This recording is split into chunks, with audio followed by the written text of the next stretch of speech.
So hello civil engineer.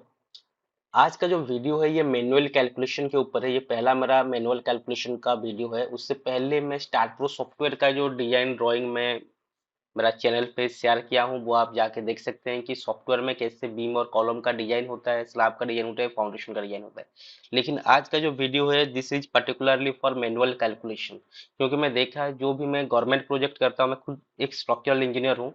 तो मैं जब गवर्नमेंट प्रोजेक्ट करता हूँ या किसी क्लाइंट का, अगर बड़ा क्लाइंट का अगर डिजाइन करता हूँ, टाटा जिंदल जैसे कंपनी का, तो क्या होता है ना, वो लोग मैनुअल कैलकुलेशन भी मांगते हैं।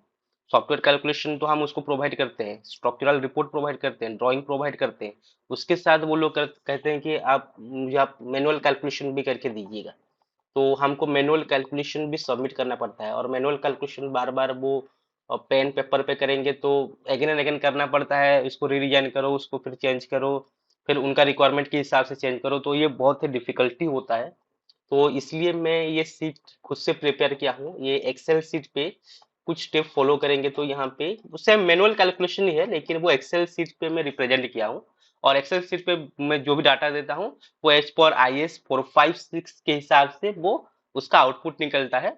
और मैं स्ट्रक्चरल रिपोर्ट के साथ, जो स्टार्ट का रिपोर्ट के साथ, ये मैनुअल कैलकुलेशन का सीट भी मैं प्रोवाइड करता हूँ। तो जो लोगों को स्ट्रक्चरल रिपोर्ट कैसे निकलता है, स्ट्रक्चरल डिजाइन कैसे करते हैं, अगर देखना है तो मेरा वीडियो को जाके देख सकते हैं। मैं beam, column, slab, foundation, concrete का, स्टील का, सबका मैं वीडियो अपलोड किया हूँ। तो आज का जो वीडियो है ये पर्टिकुलरली फॉर मैनुअल कैलकुलेशन है। तो यहाँ पे देखिए, मैं यहाँ पे डिजाइन करूंगा कंटिन्यूअस बीम का, फिक्स सपोर्टेड कंटिन्यूअस बीम का डिजाइन करूंगा एज पर IS 456 2016 के हिसाब से। ओके। और कुछ स्टेप यहाँ पे फॉलो करेंगे। उससे पहले एक ड्राइंग को देख लेते हैं। अगर हम ये इसको एक बीम, ये एक बीम है जो कि this length of the beam, और ये दोनों साइड से मैं सपोर्ट प्रोवाइड किया हूँ जो कि कॉलम। उसके बाद ये बीम यहाँ पे कंटिन्यू हुआ है। ओके। और एक बीम, उसके बाद फिर सपोर्ट, फिर एक बीम, फिर सपोर्ट, ऐसे ये बीम कंटिन्यू गया है। ठीक है ना, continuous beam, this is a continuous beam. और अगर ये एक बीम हुआ तो आपको पता है ये आपका टॉप जोन है और ये आपका बॉटम जोन है। टॉप जोन का जो सपोर्ट होता है, टॉप जोन का जो सपोर्ट होता है वो होता है टेंसाइल टॉप जोन इन टेंसाइल जोन। इसको बोलते हैं टेंसाइल जोन, क्योंकि यहाँ पे टेंसाइल फोर्स एक्ट करता है। यहाँ पे टेंसाइल फोर्स, यहाँ पे टेंसाइल फोर्स, और जहाँ पे टेंसाइल फोर्स होता है वहां पे टेंसाइल रेनफोर्समेंट बार प्रोवाइड होता है, और जहाँ पे कंप्रेशन होता है वहां पे कंप्रेशन रेनफोर्समेंट बार प्रोवाइड होता है। तो यहाँ पे मेरा टेंसाइल जोन है और this one also tensile zone. Top में टेंसाइल जोन है और टॉप का जो मिडिल है वो कंप्रेशन जोन है एज पर फिक्स सपोर्टेड बीम। और वैसे अगर देखेंगे नीचे, तो नीचे का जो बॉटम पार्ट है वो होता है आपका टेंसाइल जोन, और दो सपोर्ट जो होता है bottom support, that is a compression zone. तो tensile tensile tensile, and this compression zone compression zone compression zone. तो ये मेरा एक फिक्स सपोर्टेड बीम है, तो उसको हम डिजाइन करेंगे और जो भी आउटपुट निकलेगा वो यहाँ पे हम रिप्रेजेंट करेंगे, उसका ड्राइंग करेंगे एज पर मैनुअल कैलकुलेशन। तो देखिए, यहाँ पे पहले तो मैं इंट्रोडक्शन दे देता हूँ कि पहले हमको क्या क्या करना पड़ेगा। जैसे कि अगर एक कंटिन्यूअस बीम है तो यहाँ पे आपको पहले इफेक्टिव डेप्थ निकालना पड़ेगा, उसके बाद इफेक्टिव स्पान निकालना पड़ेगा, उसके बाद यहाँ पे फैक्टर लोड निकालना पड़ेगा, उसके बाद मैक्सिमम बेंडिंग मोमेंट निकालेंगे, उसके बाद tensile steel eight mid span bottom पे निकालेंगे। जैसे कि यहाँ पे उसका टेंसाइल रेनफोर्समेंट बार निकालेंगे। उसके बाद नेक्स्ट हो गया आपका कंप्रेसिव स्टील निकालेंगे। ओके। टॉप मिडिल पे, टॉप मिडिल मीन्स यहाँ पे उसका हम स्टील निकालेंगे। उसके बाद नेक्स्ट नीचे आते हैं तो मैक्सिमम, अब नेगेटिव बेंडिंग मोमेंट यहाँ पे निकालेंगे। उसके बाद यहाँ पे टेंसाइल स्टील एट टॉप निकालेंगे। टॉप का टेंसाइल स्टील मीन्स इसका टेंसाइल स्टील निकालेंगे, टेंसाइल स्टील एट टॉप, ये दोनों साइड का निकालेंगे। उसके बाद बॉटम का निकालेंगे, तो बॉटम का भी यहाँ पे होगा, ये देखिए, कंप्रेसिव स्टील बॉटम सपोर्ट, तो बॉटम का भी निकालेंगे। और यहाँ पे पूरा एच पर IS कोड का जो फॉर्मूला है, उसी फॉर्मूला को बेसिस करके यहाँ पे मैं ये सीट प्रिपरेशन किया हूँ। और ये कंप्लीट होने के बाद यहाँ पे सियर रेनफोर्समेंट बार निकालेंगे। सियर रेनफोर्समेंट बार मीन्स जो स्टीरअप हम प्रोवाइड करेंगे, जो स्टीरअप प्रोवाइड करेंगे कितना डायमीटर का होगा, कितना स्पेसिंग पे होगा, वो यहाँ पे निकालेंगे। और फाइनली बीम पे एक चेक हम लगाएंगे जिसको बोलते हैं डिफ्लेक्शन चेक। ओके। जो बीम और कॉलम का साइजेस और जो रेनफोर्समेंट बार हम प्रोवाइड किए हैं उसको लेके यहाँ पे उसका डिफ्लेक्शन चेक करेंगे। जो डिफ्लेक्शन का फॉर्मूला है एज पर IS कोड, उसी हिसाब से यहाँ पे हम डिफ्लेक्शन उसका चेक करेंगे। तो ये हो गया कंप्लीट एक सीट जिसमें हम डाटा इनपुट करेंगे और उसका बीम का डिजाइन हम निकालेंगे। This is only a fix supported beam, जो कि कंटिन्यूअस बीम होगा। ओके, तो यहाँ पे हम कुछ डाटा, जैसे कि मेरे पास तो प्लान पहले से होगा, प्लान में जो बीम का लेंथ होगा उसी बीम का लेंथ ही यहाँ पे मैं कंसिडर करूंगा। जैसे कि यहाँ पे एक कंटिन्यूअस बीम है, रेक्टेंगुलर बीम है, जिसका स्पान यहाँ पे लेंथ मैं एज्यूम करता हूँ 6 मीटर। आप अपने हिसाब से प्लान को देख के यहाँ पे आप उसका लेंथ कंसिडर कर सकते, कुछ भी जो भी लेंथ होगा। सपोज यहाँ पे 7 मीटर का लेंथ है, मैं यहाँ पे चेंज कर लेता हूँ, 7 मीटर का यहाँ पे क्लियर स्पान है। और यहाँ पे मैं M25 ग्रेड कंक्रीट और Fe500 स्टील यूज करूंगा। और जो सपोर्ट का विड्थ होगा, मीन्स जो कॉलम का साइज होगा वो 300 होगा। तो ये मैं एज्यूम करता हूँ 300 का मेरा विड्थ है। ओके, वो कॉलम का डिजाइन से आपको उसका साइजेस मिलेगा, प्रॉपर साइजेस। यहाँ पे जितना भी ब्लू कलर आ रहा है ना, उसको आपको चेंज करना है, बाकी सारे को चेंज नहीं करना है, ओनली ब्लू कलर को चेंज करना है। जैसे कि पहले इफेक्टिव डेप्थ कैलकुलेशन करेंगे। इफेक्टिव डेप्थ कैलकुलेशन करने के लिए यहाँ पे इतना कुछ इंपोर्टेंट डाटा आपको देना पड़ेगा। जैसे कि पहला हो गया एफसीके। एफसीके यहाँ पे बड़ा 25 ग्रेड का कंक्रीट यूज करेंगे। एफओए आपका स्टील ग्रेड हम 500 यूज करेंगे, ठीक है ना। डेड लोड, लाइव लोड और फ्लोर फिनिशिंग को हम बाद में प्रोवाइड करते हैं, इसको रहने देते हैं। आगे जाते हैं हम। सपोर्ट का विड्थ जो है वो 300 यहाँ पे मैं एज्यूम किया हूँ। क्लियर स्पान यहाँ पे मैं यहाँ पे 7 मीटर ले आऊं, तो इसको मैं चेंज कर दूंगा 7 मीटर। जितना भी ब्लू कलर है उसको आपको चेंज करना है, 7 मीटर का यहाँ पे मैं जो भी यहाँ पे चेंज करूंगा ना, वो ऑटोमेटिकली बाकी टोटल स्ट्रक्चर में वो चेंज हो जाएगा, ठीक है ना। उसी हिसाब से ये फॉर्मेट बनाया गया है, मैं बनाया हूँ। उसके बाद यहाँ पे इफेक्टिव डेप्थ कैलकुलेशन करने का जो फॉर्मूला है, वो 1/15 L टू 1/20 L कंसिडर करते हैं।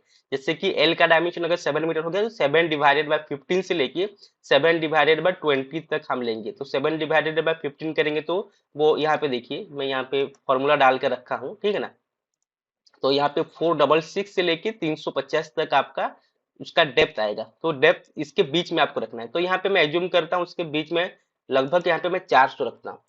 यहाँ पे मैं 400 रखता हूँ। जितना यहाँ पे आप लेंथ लेंगे उतना डेप्थ आपका इंक्रीज होगा, जो कि L/15 से L/20 के बीच में आप रखिएगा। तो यहाँ पे मैं 400 रखता हूँ। ये मेरा इफेक्टिव डेप्थ है, ठीक है ना। उसके बाद जो बीम का विड्थ होगा, विड्थ को मैं एज्यूम करता हूँ 250। ये वॉल का थिकनेस आपका 250 होता है, तो बीम का विड्थ भी मैं 250 रखता हूँ। अगर यहाँ पे सोच लीजिए कि एक बीम का लेंथ बहुत ज्यादा है, जैसे कि 9 मीटर, 10 मीटर, 12 मीटर, तो उसी कंडीशन में इसको हम चेंज कर सकते हैं, 300 350 ले सकते हैं। अभी अगर चाहिए तो उसको इंक्रीज कर सकते हैं, लेकिन अभी 250 से रखते हैं। बाद में पूरा डिजाइन चेक करेंगे, डिफ्लेक्शन चेक करेंगे, अगर कहीं पे अगर फेल होता है तब जाके यहाँ पे आके फिर इसको हम रीडिजाइन करेंगे और उसका चेंज करेंगे। लेकिन जो स्टैंडर्ड विड्थ होता है वो 250 10 इंच का हम प्रोवाइड करेंगे। उसके बाद जो इफेक्टिव कवर होता है, इफेक्टिव कवर हम यहाँ पे एज्यूम करते हैं 50 का जो इफेक्टिव कवर है। ये तो आपको पता होगा इफेक्टिव डेप्थ किसको बोलते हैं। इफेक्टिव डेप्थ है ये जो आपका टॉप से लेके ये रेनफोर्समेंट, बॉटम रेनफोर्समेंट बार का ये यहाँ तक ये हो गया आपका इफेक्टिव डेप्थ। और इफेक्टिव कवर कहाँ कहाँ पे है, ये जो आपका रेनफोर्समेंट बार से लेके यहाँ तक, ये आपका 50 में एज्यूम करता हूँ। ओके, जो कि इफेक्टिव कवर हो गया।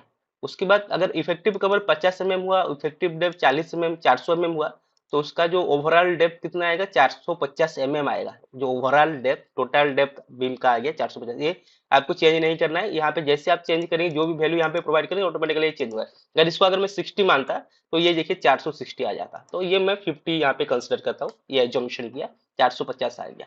ओके, इतना डाटा प्रोवाइड कर दिया। अभी यहाँ पे डेड लोड, लाइव लोड और फ्लोर फिनिशिंग लोड का बारी है। तो ये कैसे प्रोवाइड करेंगे, तो बेसिकली डेड लोड और फ्लोर फिनिशिंग लोड हो गया आपका डेड लोड, और ये आपका लाइव लोड। ये देखिए लोड कैलकुलेशन का सीट भी मैं एक बना के रखा हूँ। जो कि डेड लोड के अंदर क्या आता है, एक आता है self weight of the beam, wall load, और यहाँ पे आपका स्लैब लोड आता है, स्लैब लोड। उसके बाद यहाँ पे आता है आपका फ्लोर फिनिशिंग लोड, यहाँ पे आता है आपका फ्लोर फिनिशिंग लोड, ये आपका डी।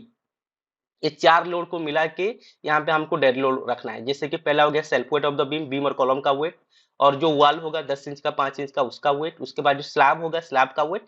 और उसके बाद फ्लोर फिनिशिंग में स्लैब के ऊपर अगर आप कुछ टाइल प्रोवाइड करते हैं, तो उसका वेट को भी आपको कंसिडर करना पड़ेगा, जो कि टोटल वेट यहाँ पे मेरा इतना आया है।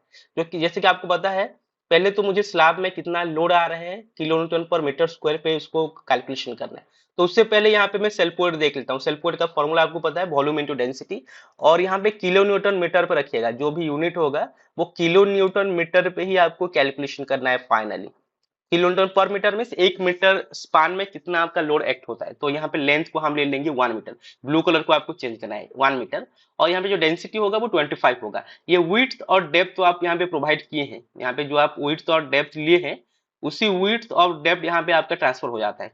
यहाँ पे मैं उसी हिसाब से लिंकअप किया हूँ। तो वहाँ पे जो भी आपका डाटा प्रोवाइड करेंगे उसका विड्थ और डेप्थ वो यहाँ पे आ गया। तो आपको ये चेंज नहीं करना है, आपको चेंज करना है बस ये दोनों को। तो यहाँ पे टोटल वेट आ गया। उसके बाद यहाँ पे वॉल का वेट में क्या होता है, 1 मीटर में हम कैलकुलेशन करेंगे तो 1 मीटर लेंथ, जो विड्थ हो गया आपका 250, जो हाइट यहाँ पे रखा है 2600। अगर 3 मीटर का आपका होता है, सोच लीजिए कि ये आपका वॉल का हाइट 3 मीटर हुआ, 3 मीटर से हम 200 450 यहाँ पे माइनस कर देंगे बीम का डेप्थ जो होगा। तो यहाँ पे अगर हम इज इक्वल टू करते हैं, कितना करेंगे हम यहाँ पे 3000 माइनस कितना रखेंगे 450, 450 आपका बीम का डेप्थ। तो ओवरऑली आपका जो वॉल का हाइट 2550 आना चाहिए, तो ये आपको चेंज करना है 2550। ये आपका ओवरऑल डेप्थ, सॉरी ये आपका ओवरऑल, हाँ ओवरऑल डेप्थ है 450 आपका ओवरऑल डेप्थ, ठीक है। ओवरऑल डेप्थ आपको माइनस करना पड़ेगा जितना भी आपका घर का हाइट होगा, क्योंकि बीम का जो डेप्थ होता है वहां तक ही आपका वॉल कंसिडर होता है, उसके ऊपर तो आपका बीम रह जाएगा। तो यहाँ पे वॉल का हाइट आपका आ गया इतना। उसके बाद जो डेंसिटी ऑफ जो ब्रिक में यहाँ पे लिया है 20 लिया, और उसका टोटल वेट आ गया। उसके बाद सिमिलरली यहाँ पे स्लैब लोड का पहले तो kilo newton per metre square पे कैलकुलेशन करेंगे, जैसे कि उसका फॉर्मूला है length into width into thickness into density, okay, volume into density. Length आपका आ गया 60 मीटर जो कि यहाँ पे लिया था। विड्थ यहाँ पे मैं एज्यूम करता हूँ 3 मीटर, ये तो आपको प्लान से मिल जाएगा। तो यहाँ पे मैं प्लान को देखा है, तो प्लान के हिसाब से यहाँ पे सपोज मैं 3 मीटर यहाँ पे कंसिडर किया।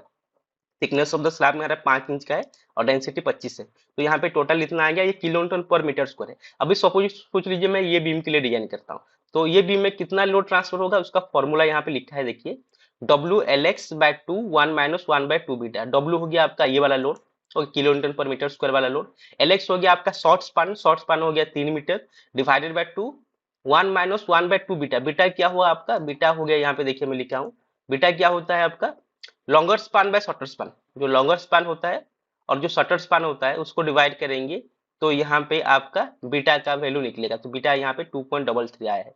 तो ये फॉर्मूला अप्लाई करेंगे, तो यहाँ पे आपका लॉन्गर स्पान का, यहाँ पे देखिए लॉन्गर स्पान का, यहाँ पे इसको लेके लॉन्गर स्पान का यहाँ पे मैं वेट कैलकुलेशन किया हूँ।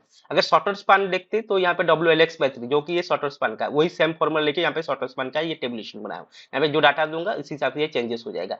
तो ये हो गया आपका वन साइड स्लैब। अगर एक साइड में स्लैब होता है, ओके, इसका ये साइड में अगर स्लैब नहीं होता है, ये स्लैब में अगर स्लैब नहीं होता है, तो एक साइड स्लैब का वेट इतना आएगा। अगर दोनों साइड में स्लैब है, यहाँ पे भी स्लैब है, यहाँ पे भी स्लैब है, और उसका वेट ये वाला बीम पे आएगा, तो ये जितना आया है इसको 2 टाइम में कर दिया हूँ, यहाँ पे 2 टाइम यहाँ पे कर दिया हूँ।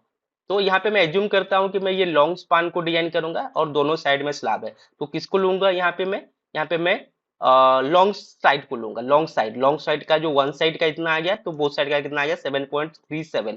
तो यहाँ पे मैं लिया हूँ 7.37। मैं एज्यूम करता हूँ मैं ये 7 मीटर का बीम को यहाँ पे डिजाइन करूंगा, क्योंकि मुझे पता है 7 मीटर को ही करूंगा, 3 मीटर मेरा शॉर्ट स्पान है, तो लॉन्ग स्पान को ही करूंगा। दोनों साइड का मेरा स्लैब यहाँ पे कंसिडर करूंगा। 7.37 आ गया। और उसके बाद जो फ्लोर फिनिशिंग है, फ्लोर फिनिशिंग का वेट जो होता है लॉन्ग साइड और वन साइड और ये बोथ साइड, तो बोथ साइड का यहाँ पे मैं कंसिडर करता हूँ। तो फ्लोर फिनिशिंग का यहाँ पे मेरा आ गया 0.8 आ गया, 0.8।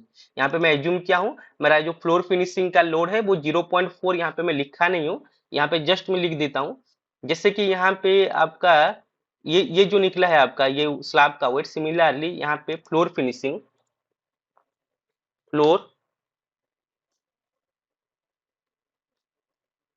फ्लोर फिनिशिंग यहाँ पे मैं एज्यूम करता हूँ, जो कि टाइल का वेट होगा वो 0.4 किलो न्यूटन पर स्क्वायर मीटर।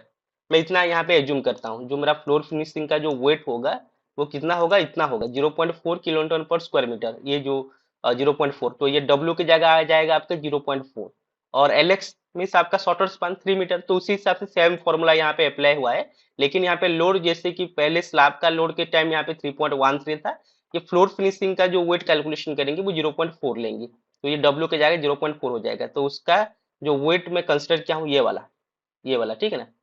अच्छा, बोथ साइड स्लैब है, तो आपको ये वाला कंसिडर करना है 0.94। तो यहाँ पे मैं 0.94 लेता हूँ, 0.94 लूंगा यहाँ पे मैं 0.94 लूंगा। तो यहाँ पे इजिकल टू कर देता हूँ, वो लिंक हो जाएगा। ये 0.94, ये जितना भी यहाँ पे चेंजेस करेंगे ये चेंजेस यहाँ पे आ जाएगा, ठीक है ना।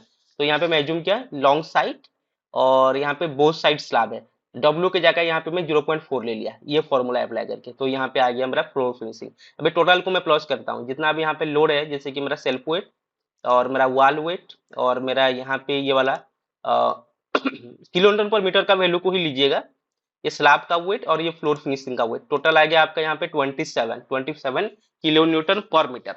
उसके बाद सिमिलरली यहाँ पे लाइव लोड कैलकुलेशन करेंगे, तो ये तो मेरा आ गया 27, यहाँ पे देखिए आपका यहाँ पे आपका आ गया लिंक अप होगा है, तो यहाँ पे 27 आ गया आपका डेड लोड।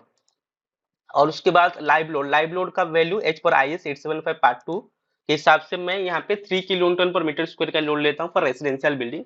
कमर्शियल बिल्डिंग होगा तो वो वेरी करेगा, तो यहाँ पे मैं 3 kilo newton per metre square का लोड लेता हूँ। ओके, इसको पूरी फिर से कन्वर्ट करूंगा मैं kilo newton per metre by the help of the same formula. Okay, तो सेम फॉर्मूला यहाँ पे बोथ साइड स्लैब है, तो 7.07, तो यहाँ पे आ गया 7.07 किलो न्यूटन पर मीटर, ये लाइव लोड आ गया।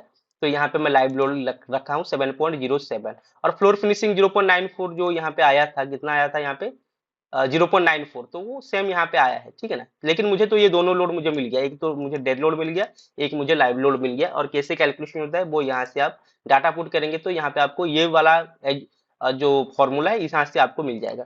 तो इतना तो मेरा यहाँ पे हो गया। उसके बाद यहाँ पे मैं क्या कैलकुलेशन करूंगा, यहाँ पे मुझे इफेक्टिव स्पान कैलकुलेशन करना है, इफेक्टिव स्पान। जो कि पहले तो आप L/12 ऑफ क्लियर स्पान निकालेंगे, L/12 of clear span. Okay, वो निकालने के बाद यहाँ पे दो केस में आप मैच कराएंगे, कौन सा केस में आपका ये जो वैल्यू वो किसके साथ वो लिंकअप होता है, ठीक है ना। तो L/12 करेंगे तो L का वैल्यू कितना हो गया मेरा, यहाँ पे L का वैल्यू हो गया 7 मीटर। 7/12 करेंगे तो यहाँ पे मेरा आ गया, देखिए ये मैं तो पूरा फॉर्मूला के हिसाब से लिया हूँ, तो यहाँ पे जो भी डाटा दूंगा उसी हिसाब से ये चेंजेस हो जाएगा। तो 7/12 करेंगे तो ये आ गया 583.33 mm। ओके, तो केस 1 केस 2 क्या बोलता है, देखिए केस 1 क्या बोलता है, if the support width, support का विड्थ से लेके विड्थ से, तो यहाँ पे केस नंबर 1 है, अगर जो 1/12 जो लिए हैं आप, L/12 लिए हैं, अगर उससे अगर आपका सपोर्ट का विड्थ कम होता है तो ये पहला वाला केस आपका यहाँ पे फॉलो होगा।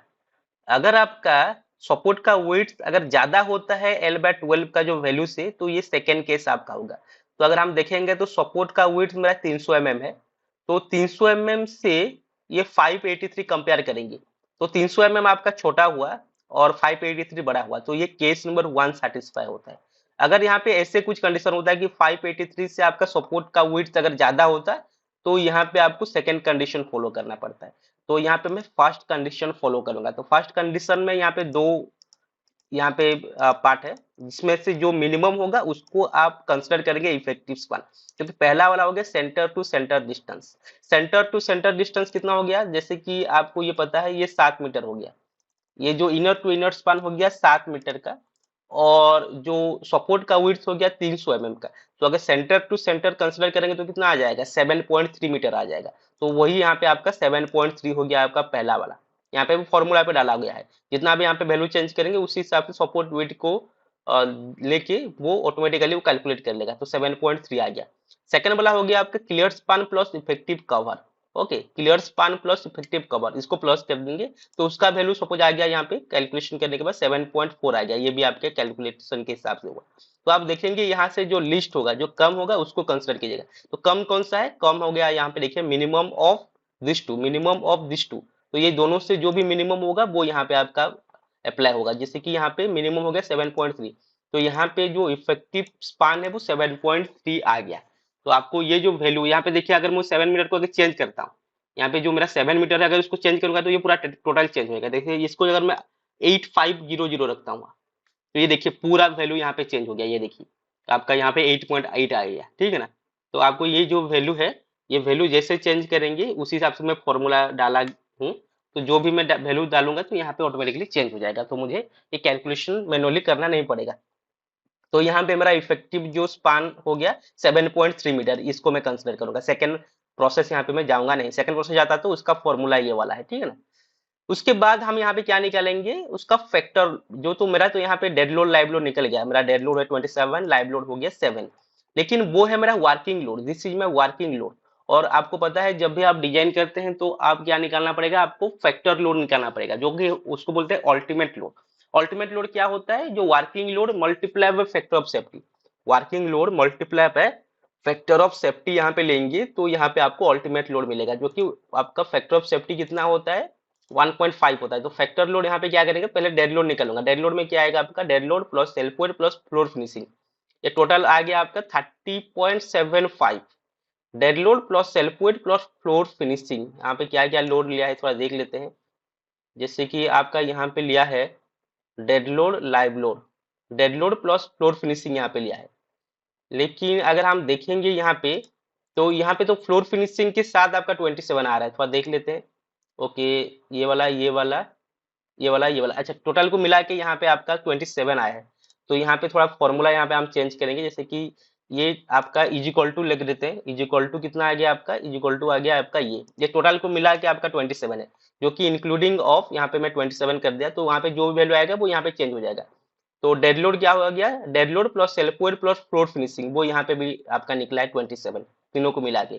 तो ये आ गया आपका टोटल वर्किंग लोड। और जो फैक्टर लोड क्या होगा आपका, working load multiply bye 1.5 time इसको मल्टीप्लाई करेंगे, जो कि होता है आपका फैक्टर ऑफ सेफ्टी। तो ये दोनों को मल्टीप्लाई करेंगे तो यहाँ पे फाइनली कितना आ गया वैल्यू 40.49। तो ये मेरा हो गया working load and this is my ultimate load. Similarly live load, live load मेरा इतना था, इसको थोड़ा सा मैं छोटा कर लेता हूँ। मेरा लाइव लोड हो गया 7.07 था, यहाँ पे देख लेते हैं मेरा लाइव लोड कितना 7.07 था। और वहां पे फिर से सेम फैक्टर ऑफ सेफ्टी यहाँ पे अप्लाई करेंगे 1.5, तो यहाँ पे आ गया 10.61। तो ये मेरा फैक्टर लोड, मैं इसकी लोड और ये लोड को लेके ही डिजाइन करूंगा, वर्किंग लोड को लेके डिजाइन नहीं करूंगा। तो यहाँ मेरा फैक्टर लोड कैलकुलेशन हो गया। फैक्टर लोड कैलकुलेशन होने के बाद हम क्या निकालेंगे, उसका बेंडिंग मोमेंट निकालेंगे एज पर आईएस कोड। तो आईएस कोड का टेबल नंबर 12 पे ये अवेलेबल है आपका। अगर हम देखेंगे तो मैं आपको यहाँ पे ओपन करके भी दिखाता हूँ। ये देखिए आपका ये पेज नंबर 36 IS 875 पे आपका यहाँ पे सॉरी IS 456 सॉरी IS 456 2000 पे यहाँ पे लिखा है। ये देखिए बेंडिंग मोमेंट, ये this is for continuous beam having fix support. Okay, जो बेंडिंग मोमेंट निकालने का जो कोएफिशिएंट है, यहाँ पे कोएफिशिएंट गिवन है, जैसे कि ये आपका कोएफिशिएंट यहाँ पे गिवन है, this is near to middle span at mid span at support and interior support. ऐसे यहाँ पे ये आपका बेंडिंग मोमेंट निकालने का कोएफिशिएंट है and this is your force निकालने का कोएफिशिएंट। जैसे कि यहाँ पे ये यहाँ पे लिखा है, उसको मैं थोड़ा यहाँ पे सिंप्लीफाई कर देता हूँ। ये जो लिखा है इसको यहाँ पे मैं सिंप्लीफाई करके अपने हिसाब से लिखा हूँ। और आपको पता है जो बेंडिंग मोमेंट निकालने का जो फॉर्मूला होता है वो क्या होता है, bending moment is equal to WL² by coefficient. ये जो कोएफिशिएंट लिखा है ना उसको हम डिवाइड करेंगे, WL² के साथ ये कोएफिशिएंट को हम डिवाइड करेंगे। तो यहाँ पे देखिए अगर ये एक आपका बीम हुआ जो कि ABCD, तो ये आपका एंड स्पान हो गया, ये इंटरमीडिएट स्पान, ये इंटरमीडिएट स्पान, फिर इंटरमीडिएट, फिर जो एंड में निकलेगा वो हो गया आपका एंड स्पान। ओके, तो ये कंटिन्यूअस बीम है, तो ये कहां तक गया है हमको पता नहीं है, तो ये बीम कंटिन्यू होके गया है, तो ये एंड हो गया। बाकी बीच में जितना रहा वो इंटरमीडिएट और वो लास्ट वाला हो गया फिर से एंड स्पान। तो यहाँ पे एच पर IS कोड पे यहाँ पे लिखा है, जो पहला वाला यहाँ पे टर्म लिखा है देखिए। ओके, यहाँ पे अगर हम देखेंगे अच्छे से तो यहाँ पे देखिए पहला वाला जो टर्म लिखा है, जो डेड लोड का अलग है, इम्पोज लोड का अलग है, ये कोएफिशिएंट है, ये कोएफिशिएंट जो कि हम यहाँ पे WL² बाय कोएफिशिएंट करेंगे तो आपको बेंडिंग मोमेंट नहीं मिलेगा। तो यहाँ पे डेड लोड का पहले लिखा है near mid at end span, middle at at span. Okay, end span का मिडिल जो होगा माने मीन्स यहाँ पे होगा, ये एंड स्पान है, एंड स्पान का जो मिडिल पार्ट होगा, ये मिडिल पार्ट का हम बेंडिंग मोमेंट निकालेंगे। देखिए near middle of and span, and span का जो मिडिल होगा उसका जो कोएफिशिएंट निकालेंगे। डेड लोड के लिए 1/12, लाइव लोड के लिए 1/10, 1/12 1/10 निकालेंगे, ठीक है ना। उसके बाद यहाँ पे सेकंड लिखा है eight middle of interior span, interior span का मिडिल जो पार्ट होगा, इंटीरियर स्पान ये वाला पार्ट, ये वाला पार्ट जितना भी इंटीरियर होगा, इंटरमीडिएट स्पान का आपका मिडिल स्पान होगा, जो कि कितना होता है L/16 से लेके L/12। L/16 हो गया आपका डेड लोड, 1/12 हो गया आपका लाइव लोड। तो डेड लोड हो गया 1/16, लाइव लोड हो गया 1/12।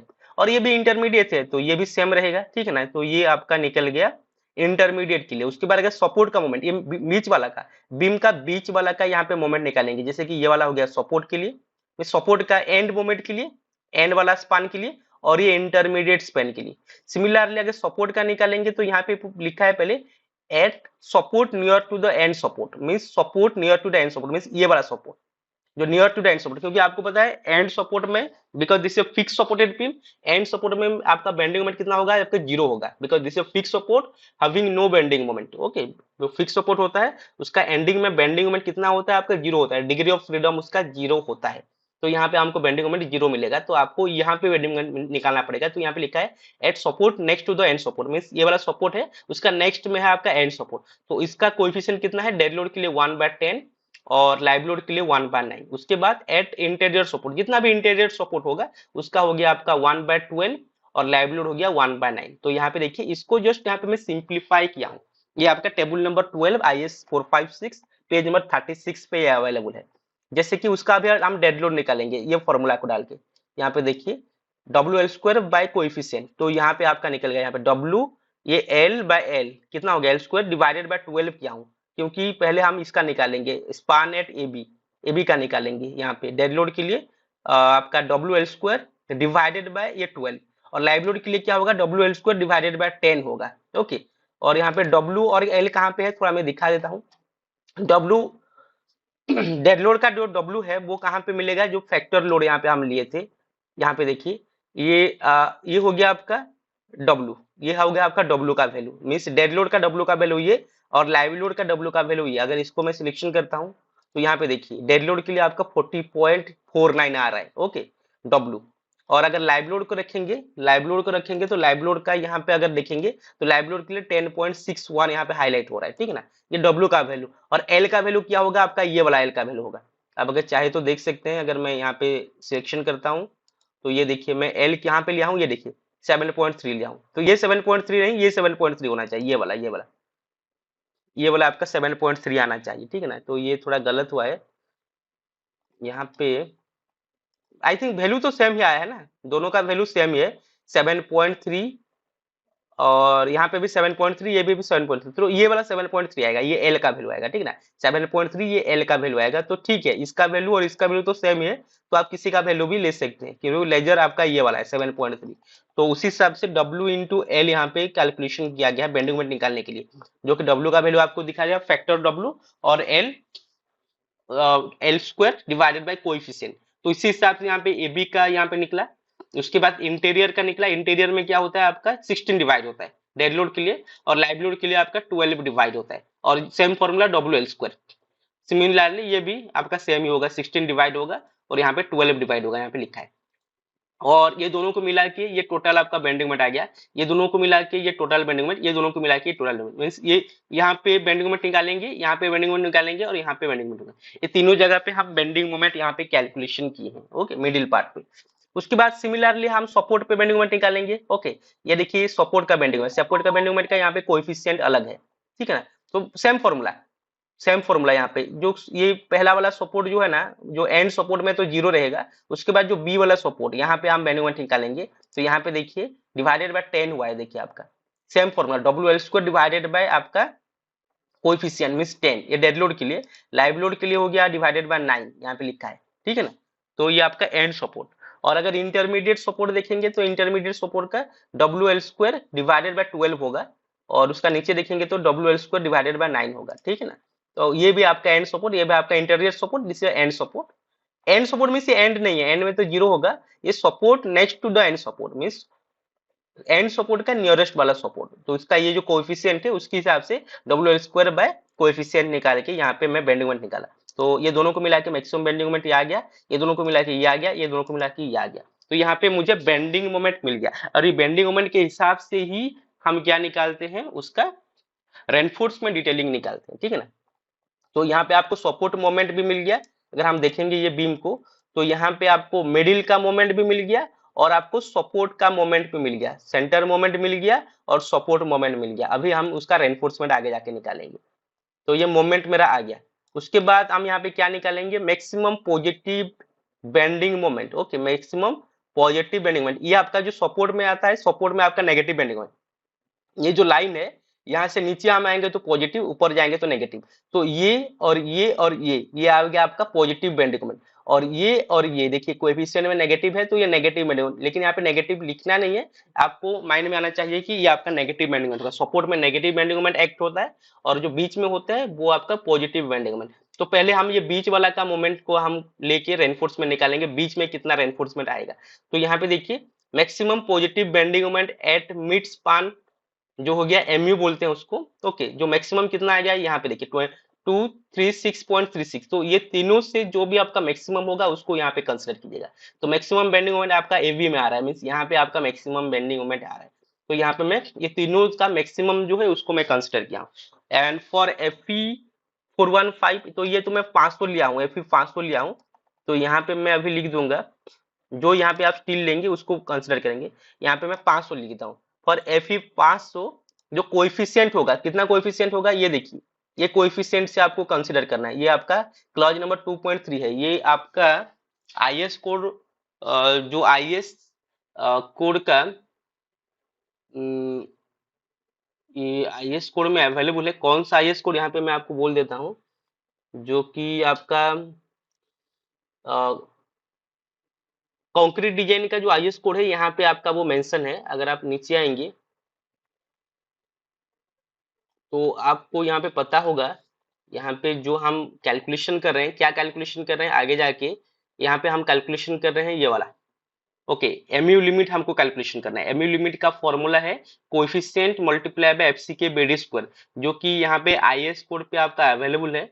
ये थोड़ा नीचे आते हैं, ये देखिए एमयू लिमिट निकालने के लिए जो फॉर्मूला है 0.36 xu by xu max by D 1 minus 0.42 xu max by D by BD square, sorry multiply by BD square FC की। तो ये टोटल को अगर सिंप्लीफाई करेंगे, ये टोटल को अगर सिंप्लीफाई करेंगे यहाँ से लेके यहाँ तक, अगर हम इसको सिंप्लीफाई करेंगे तो उसको हम कोएफिशिएंट बोलेंगे, इसको हम coefficient multiply by BD square FC की। तो वो यहाँ पे मैं लिखा हूँ। अगर हम ये देखिए MU limit divided by FC के बीडी स्क्वायर, उसका जो 250 का जो कोएफिशिएंट है 0.149, 415 का 0.138 और 500 का 0.133। तो यहाँ से आप जो भी यहाँ पे ग्रेड ऑफ स्टील यूज करेंगे उसी हिसाब से कोएफिशिएंट डालिएगा। जैसे कि यहाँ पे मैं अभी कोएफिशिएंट कितना डालूंगा इसको मैं चेंज करूंगा, क्योंकि अभी मैं यहाँ 500 ले रहा हूँ, एफई 500 ले रहा हूँ, 500 में 0.133, तो यहाँ पे मैं उसको चेंज कर दूंगा 133। तो ये कोएफिशिएंट आपका चेंज हो जाएगा। This is as for your steel grade. Okay, FE 500 के लिए मैं यहाँ पे ये कोएफिशिएंट से एक कोएफिशिएंट यहाँ पे कंसिडर करूंगा, but exact formula is this the formula. तो ये यहाँ से लेके यहाँ तक जो सिंप्लीफाई करने के बाद जो वैल्यू आएगा उसको हम कोएफिशिएंट बोलेंगे, जो कि अलग अलग स्टील में अलग अलग कोएफिशिएंट है, जो कि आईएस कोड पे अवेलेबल है। ये क्लॉज नंबर 2.3 पे आपका ये अवेलेबल है। तो आप यहाँ पे मैनुअली भी उसको सिंप्लीफाई कर सकते हैं, जिसका वैल्यू ये आपका आएगा। ठीक है ना। तो यहाँ पे मैं कोएफिशिएंट लिख दिया 0.133। उसके बाद जो एमयू लिमिट है, एमयू लिमिट का जो फॉर्मूला यहाँ पे लिखा है देखिए, this the coefficient multiply by BD square FC की। तो सेम यहाँ पे लिखा हूं मैं, देखिए यहाँ पे देखिए कोएफिशिएंट मल्टीप्लाई बाय एफसी के बीडी स्क्वायर, इसको आगे लेके आया हूं एफसी के बीडी स्क्वायर। तो यहाँ पे कोएफिशिएंट आपको मिल गया 0.133 और एफसी की आपको पता है, यहाँ पे देखिए एफसी के हम लिखे हैं, एफसी के कितना है आपका 25। ओके, तो एफसी के 25, यहाँ पे मैं ऊपर और नहीं जाऊंगा, यहाँ पे आपको ओनली दिखा दूंगा। एफसी के बी हो गया आपका जो width of the beam, B हो गया आपका विड्थ ऑफ द बीम, जो कि पहले से मैं लिखा हूं, और डी हो गया आपका इफेक्टिव डेप्थ। ओके, उसका स्क्वायर। तो यहाँ पे फाइनली उसका जो आंसर आता है 138, 138 यहाँ पे उसका आंसर आएगा। सॉरी मैं गलत जगह पे लिख दिया यहाँ पे यार, यहाँ पे MU limit is equal to coefficient into FC के बीडी स्क्वायर। तो ये आपका आ गया 133 किलो न्यूटन मीटर। ओके, ये एमयू लिमिट का हम वैल्यू निकाले हैं। ओके, मैक्सिमम जो बेंडिंग मोमेंट निकला है वो 236.36 निकला है, और ये हो गया आपका एमयू लिमिट। एमयू लिमिट का वैल्यू आ गया 133 किलो न्यूटन मीटर। उसके बाद आपको पता होगा, अगर एमयू से एमयू लिमिट बड़ा होता है तो वहां पे हम सिंगली रेनफोर्समेंट बार प्रोवाइड होता है, और अगर एमयू लिमिट अगर बड़ा होता है एमयू से, एमयू अगर बड़ा होता है एमयू लिमिट से, तो वहां पे हम डबली रेनफोर्समेंट बार प्रोवाइड करते हैं। तो आपको यहाँ पे देखना पड़ेगा कि यहाँ पे देखिए मेरा एमयू लिमिट है 133 और एमयू है आपका 236, मीन्स मेरा यहाँ पे एमयू बड़ा है एमयू लिमिट से। If MU is greater than MU limit, तो यहाँ पे आपको डबली रेनफोर्समेंट बार प्रोवाइड करना पड़ेगा। यहाँ पे आपको सिंगली रेनफोर्समेंट बार और डब्ल्यू रेनफोर्समेंट बार चूज करना है। तो यहाँ पे मैं डबली रेनफोर्समेंट बार लूंगा, क्योंकि मेरा ये कंडीशन सेटिस्फाई नहीं होता है। यहाँ पे लिखा है MU से अगर MU लिमिट बड़ा होता है then singly reinforce, otherwise double reinforce. तो यहाँ पे मेरा अपोजिट हुआ, तो यहाँ पे मैं डबल रेनफोर्समेंट बार प्रोवाइड करूंगा। तो यहाँ पे मैं चेंज कर दिया singly reinforcement bar to double reinforcement bar. उसके बाद यहाँ पे आपको निकालना है for Fe415 XU max by D निकालना है आपको। XU मैक्स बाय आपको डी निकालना है। ये आपका मैक्सिमम बेंडिंग मोमेंट यहाँ पे चल रहा है, यहाँ पे रेनफोर्समेंट बार अभी निकाला नहीं हो, लेकिन यहाँ पे आपको क्या निकालना है, XU मैक्स। ओके, यहाँ पे आपको XU मैक्स बाय डी निकालना है। XU मैक्स बाय डी ये मैं 500 के लिए निकालूंगा, Fe500। यहाँ पे मैं लिख दिया Fe500 for Fe500 XU max by D आपका कितना आ जाएगा। Okay, XU max by D कितना आ जाएगा, आपको फॉलो करना पड़ेगा ये वाला जो आपका टेबुलेशन है, जो है कि 250 के लिए 0.53, 415 के लिए 0.48, 500 के लिए 0.46। तो यहाँ से आपको एक वैल्यू लेना है, तो 500 के लिए 0.46, तो इसको मैं चेंज कर दिया 0.46। जो भी चेंज करूंगा वो वैल्यू यहाँ पे देखिए आपका चेंज आ गया, ठीक है ना। इसको आगे हमको यूज करना है। उसके बाद आपको XU मैक्स निकालना है। XU मैक्स आ गया आपका कितना, 184 आ गया। ये 184 कहाँ से निकला है, ये तो मेरा आ गया पहले XU मैक्स बाय डी आ गया। उसके बाद आपको XU मैक्स निकालना है, तो XU मैक्स बाय डी अगर 0.46 आया तो XU मैक्स कैसे निकलेगा, आपको डिवाइड करना है। आपको XU मैक्स निकालना है। XU मैक्स निकालने के लिए आपको क्या करना पड़ेगा, अगर दोनों का वैल्यू अगर 0.46 आया, तो अगर आपको D का वैल्यू पता है, D मींस आपका इफेक्टिव डेप्थ आपको पता है, इफेक्टिव डेप्थ को अगर डिवाइड कर देंगे तो यहाँ पे आपको XU मैक्स निकल जाएगा। तो इसको इसके साथ मल्टीप्लाई करें, XU max divided by D is equal to this one. तो XU max is equal to क्या हो जाएगा, आपको दोनों को मल्टीप्लाई करना है। किस दोनों को मल्टीप्लाई करना है, 0.46 multiply by your effective depth. तो यहाँ पे देखिए इसको अगर सिलेक्शन करते हैं तो यहाँ पे दो पार्ट मल्टीप्लाई हुआ है, ये वाला आपका इतना और यहाँ पे आपका D का वैल्यू 400। तो यहाँ पे आप सिंप्लीफाई करेंगे उसको, तो यहाँ पे फाइनली आपको XU मैक्स निकलेगा। यहाँ पे ओनली आपको वैल्यू प्रोवाइड करना है, वैल्यू प्रोवाइड करेंगे तो ऑटोमेटिकली वो आपका वैल्यू चेंज हो जाएगा। तो यहाँ पे मेरा XU मैक्स का वैल्यू यहाँ पे निकल गया। XU मैक्स का वैल्यू कितना आ गया आपका, यहाँ पे 184 mm आ गया, ठीक है ना।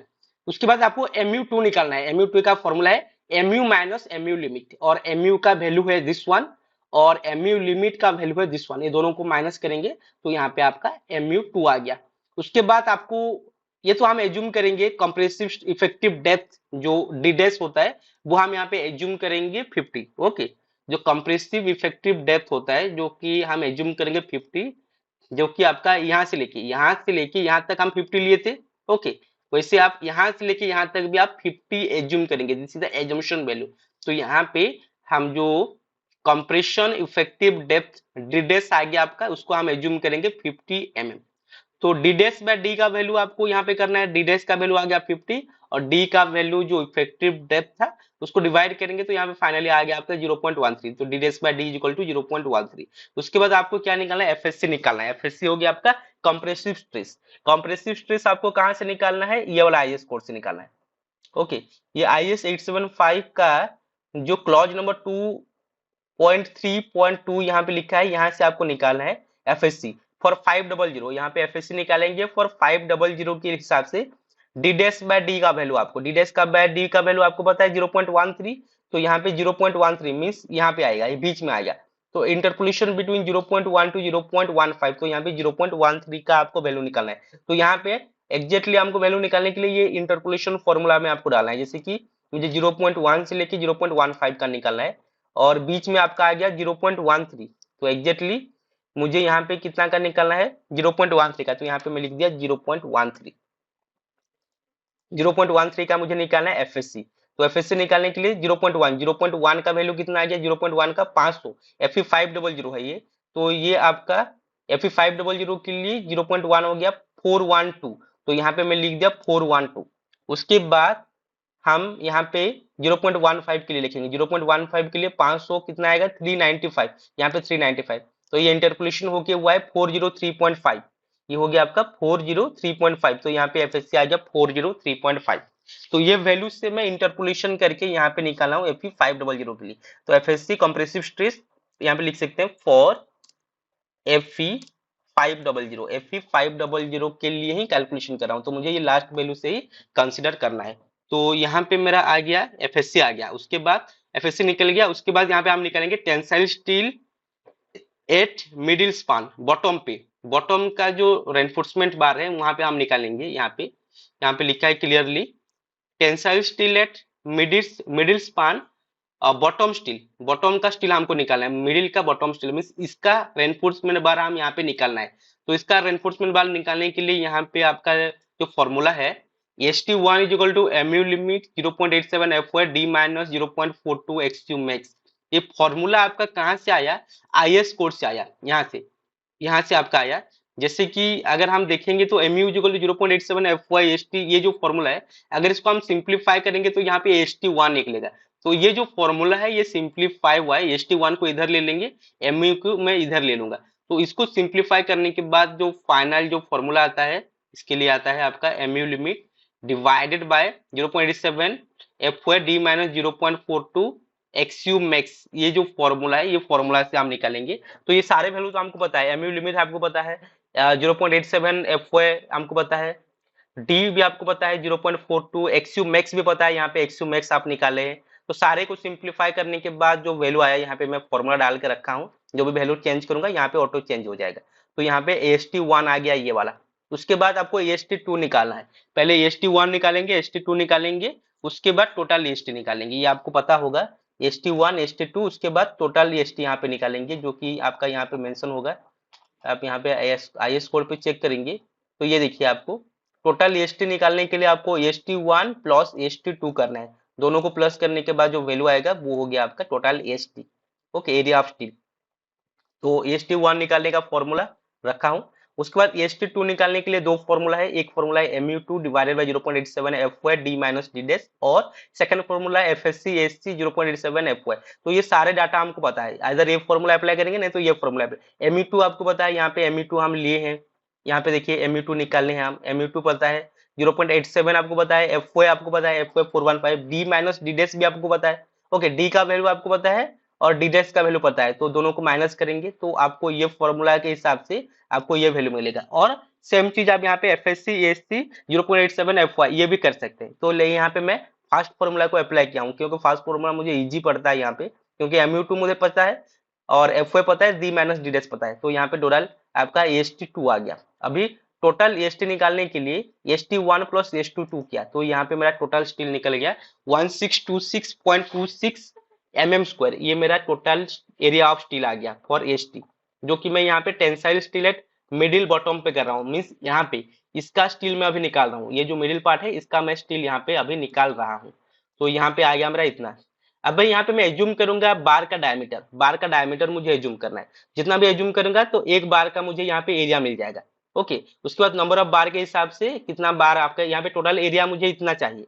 अभी एक बार का एरिया अगर मुझे मिल गया तो नंबर ऑफ बार कितना प्रोवाइड करेंगे वो तो आपको मिल ही जाएगा। तो यहाँ पे अगर मैं 20 mm को नहीं करके अगर यहाँ पे मैं 16 mm करता हूँ, 16 mm करूंगा तो एक बार का जो एरिया हो गया 201.024 आपका mm² एक बार का।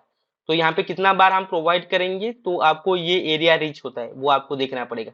जैसे कि आपको यहाँ पे टोटल नंबर ऑफ बार आपको यहाँ पे 8.09 आपको चाहिए, 8.09 बार चाहिए। तो यहाँ पे हम कितना प्रोवाइड करेंगे ये आपको चेंज करना है। यहाँ पे मैं 9 प्रोवाइड करूंगा, 9 प्रोवाइड करूंगा तो उससे ऊपर आ रहा है, देखिए ये आपका एरिया आ रहा है, तो यहाँ पे उससे ज्यादा आ रहा है। अगर मैं 8 प्रोवाइड करता हूँ तो क्या होता है, उससे कम होता है। देखिए 1624 यहाँ पे 160, तो यहाँ से हमको ज्यादा प्रोवाइड करना है, कम प्रोवाइड नहीं करना है। तो यहाँ पे 16 mm का अगर दूंगा तो मुझे 9 बार प्रोवाइड करना पड़ेगा। जैसे कि आपका नंबर ऑफ बार ज्यादा हो गया तो यहाँ पे मैं क्या कर रहा हूँ, 16 mm नहीं देके इसको बढ़ा देता हूँ। बढ़ाएंगे तो आपका एरिया बढ़ जाएगा। मैं अगर 20 mm का बार प्रोवाइड करता हूँ तो यहाँ पे रिक्वायर्ड हो रहा है 5.18 बार, तो यहाँ पे हम 6 रख सकते हैं। तो ये मुझे लगता है ये परफेक्ट होगा, क्योंकि 5 हम ले नहीं सकते। अगर 5 लेंगे तो यहाँ पे एसटी रिक्वायर्ड से एसटी प्रोवाइडेड कम हो जाएगा। देखिए एसटी प्रोवाइडेड सबसे ज्यादा होना चाहिए एज कम्पेयर टू ST1, जो आपका एसटी रिक्वायर्ड। तो रिक्वायर्ड जितना है हमको प्रोवाइड उससे इक्वल और उससे ज्यादा हमको करना है। तो यहाँ पे 5.18 बार रिक्वायर्ड हो रहा है, तो यहाँ पे हम 6 नंबर ऑफ बार प्रोवाइड कर सकते हैं। तो ये 6 नंबर ऑफ बार प्रोवाइड करेंगे तो ये आ गया आपका 188.4.6। तो यहाँ पे मैं जस्ट रॉपली लिख देता हूँ, आगे जाके उसको मैं अच्छे से सिंप्लीफाई कर दूंगा। तो यहाँ पे मुझे कितना बार चाहिए, यहाँ पे मैं लिख दिया 20 डाय का बार, यहाँ पे 20 ऐसे रॉपली लिख देता हूँ, 20 डायमीटर बार। और यहाँ पे कितना नंबर चाहिए, 20 डायमीटर का मुझे 8 बार चाहिए, 8 नंबर। 20 डायमीटर का 8 बार चाहिए, जो कि यहाँ पे मेरा आउटपुट निकला है, सॉरी 6 बार, सॉरी मुझे 6 बार चाहिए। 20 डायमीटर का यहाँ पे मुझे 6 बार चाहिए एज फॉर माई डिजाइन। देखिए यहाँ पे मेरा आ गया, 6 बार प्रोवाइड करेंगे तो ये आ गया। उसके बाद ये तो मेरा स्टील निकल गया, मेरा कहाँ से स्टील निकला, इसका मैं स्टील निकाल लिया। अभी मैं किसका स्टील निकालूंगा आगे जाके देखते हैं। अभी कंप्रेसिव स्टील टॉप मिडिल पे निकालेंगे, टॉप मिडिल का हम यहाँ पे स्टील निकालेंगे, मीन्स इसका स्टील निकालेंगे। नीचे का स्टील हो गया, अभी ऊपर वाला का स्टील निकालेंगे। ऊपर वाला का स्टील हम निकालने के लिए एसी, जो नीचे वाला का स्टील होता है उसको एसटी कंसिडर करते हैं, और जो ऊपर वाला का means area of steel in tensile zone, area of steel of tensile zone, या भी AC area of steel in compression zone. Compression zone आपको पता है ये वाला है आपका कंप्रेशन जोन, तो मिडिल कंप्रेशन जोन का आपको स्टील निकालना है। उसका जो फॉर्मूला है AC equal to mu2 FSC multiply by D minus D dash. तो mu2 आपको पता है, यहाँ पे mu2 कहाँ पे है, यहाँ पे देखिए mu2 हम निकाले हैं, mu2 हमको पता है। उसके बाद और क्या पता है हमको, mu2 पता है, उसके बाद FSC पता है, FSC भी मैं निकाला था, यहाँ पे देखिए FSC आपको पता है। उसके बाद d माइनस डी डैश भी आपको पता है, तो उसको अगर सिंप्लीफाई करेंगे तो उसका आंसर आ गया 731.85। तो आपको टोटल स्टील का एरिया आपको मिल जाएगा 731.85। अभी यहाँ पे बार एज्यूम करेंगे, अगर नीचे में 20 mm का कंसिडर किया हूं तो ऊपर भी मैं 20 mm का ही लेता हूं, तो मुझे कंसिडर करने में इजी होगा, कैलकुलेशन करने में इजी होगा। तो मैं 20 mm का बार लूंगा, तो एक बार का एरिया हो गया इतना। तो यहाँ पे टोटल 2.33 नंबर ऑफ बार यहाँ पे आपको रिक्वायर्ड होता है। तो यहाँ पे हम कितना प्रोवाइड करेंगे, जितना भी ब्लू मार्क है उसको आपको चेंज करना है, मुझे 3 नंबर प्रोवाइड करना है। जैसे कि ये एरिया है, ये एरिया से आपका ज्यादा होना चाहिए, तो आपको रिक्वायर्ड हो रहा है 2.33, आप यहाँ पे प्रोवाइड कर रहे हैं 3, तो ये 20 mm का 3 बार प्रोवाइड यहाँ पे रिक्वायर्ड हो रहा है, तो यहाँ पे मैं उसको चेंज करता हूँ। एक टाइम उतना हो गया तो ये बाकी चीज इतना डिफिकल्ट है नहीं, तो यहाँ पे मैं ले लेता हूँ, इसको कॉपी कर लेता हूँ। यहाँ पे 3 नंबर ऑफ बार चाहिए कंप्रेशन जोन पे आपको, क्योंकि डबल रेनफोर्स है ना, डबली रेनफोर्स है, तो आपको टॉप में भी रेनफोर्समेंट बार चाहिए, बॉटम में भी रेनफोर्समेंट बार चाहिए। तो यहाँ पे तीन नंबर ऑफ रेनफोर्समेंट बार यहाँ पे रिक्वायर्ड हुआ। तो ये हो गया आपका कंप्रेशन टॉप मिडिल पे। उसके बाद हम यहाँ पे निकालेंगे नेगेटिव बेंडिंग में, जैसे कि यहाँ पे हम पहले निकाले थे maximum positive bending moment.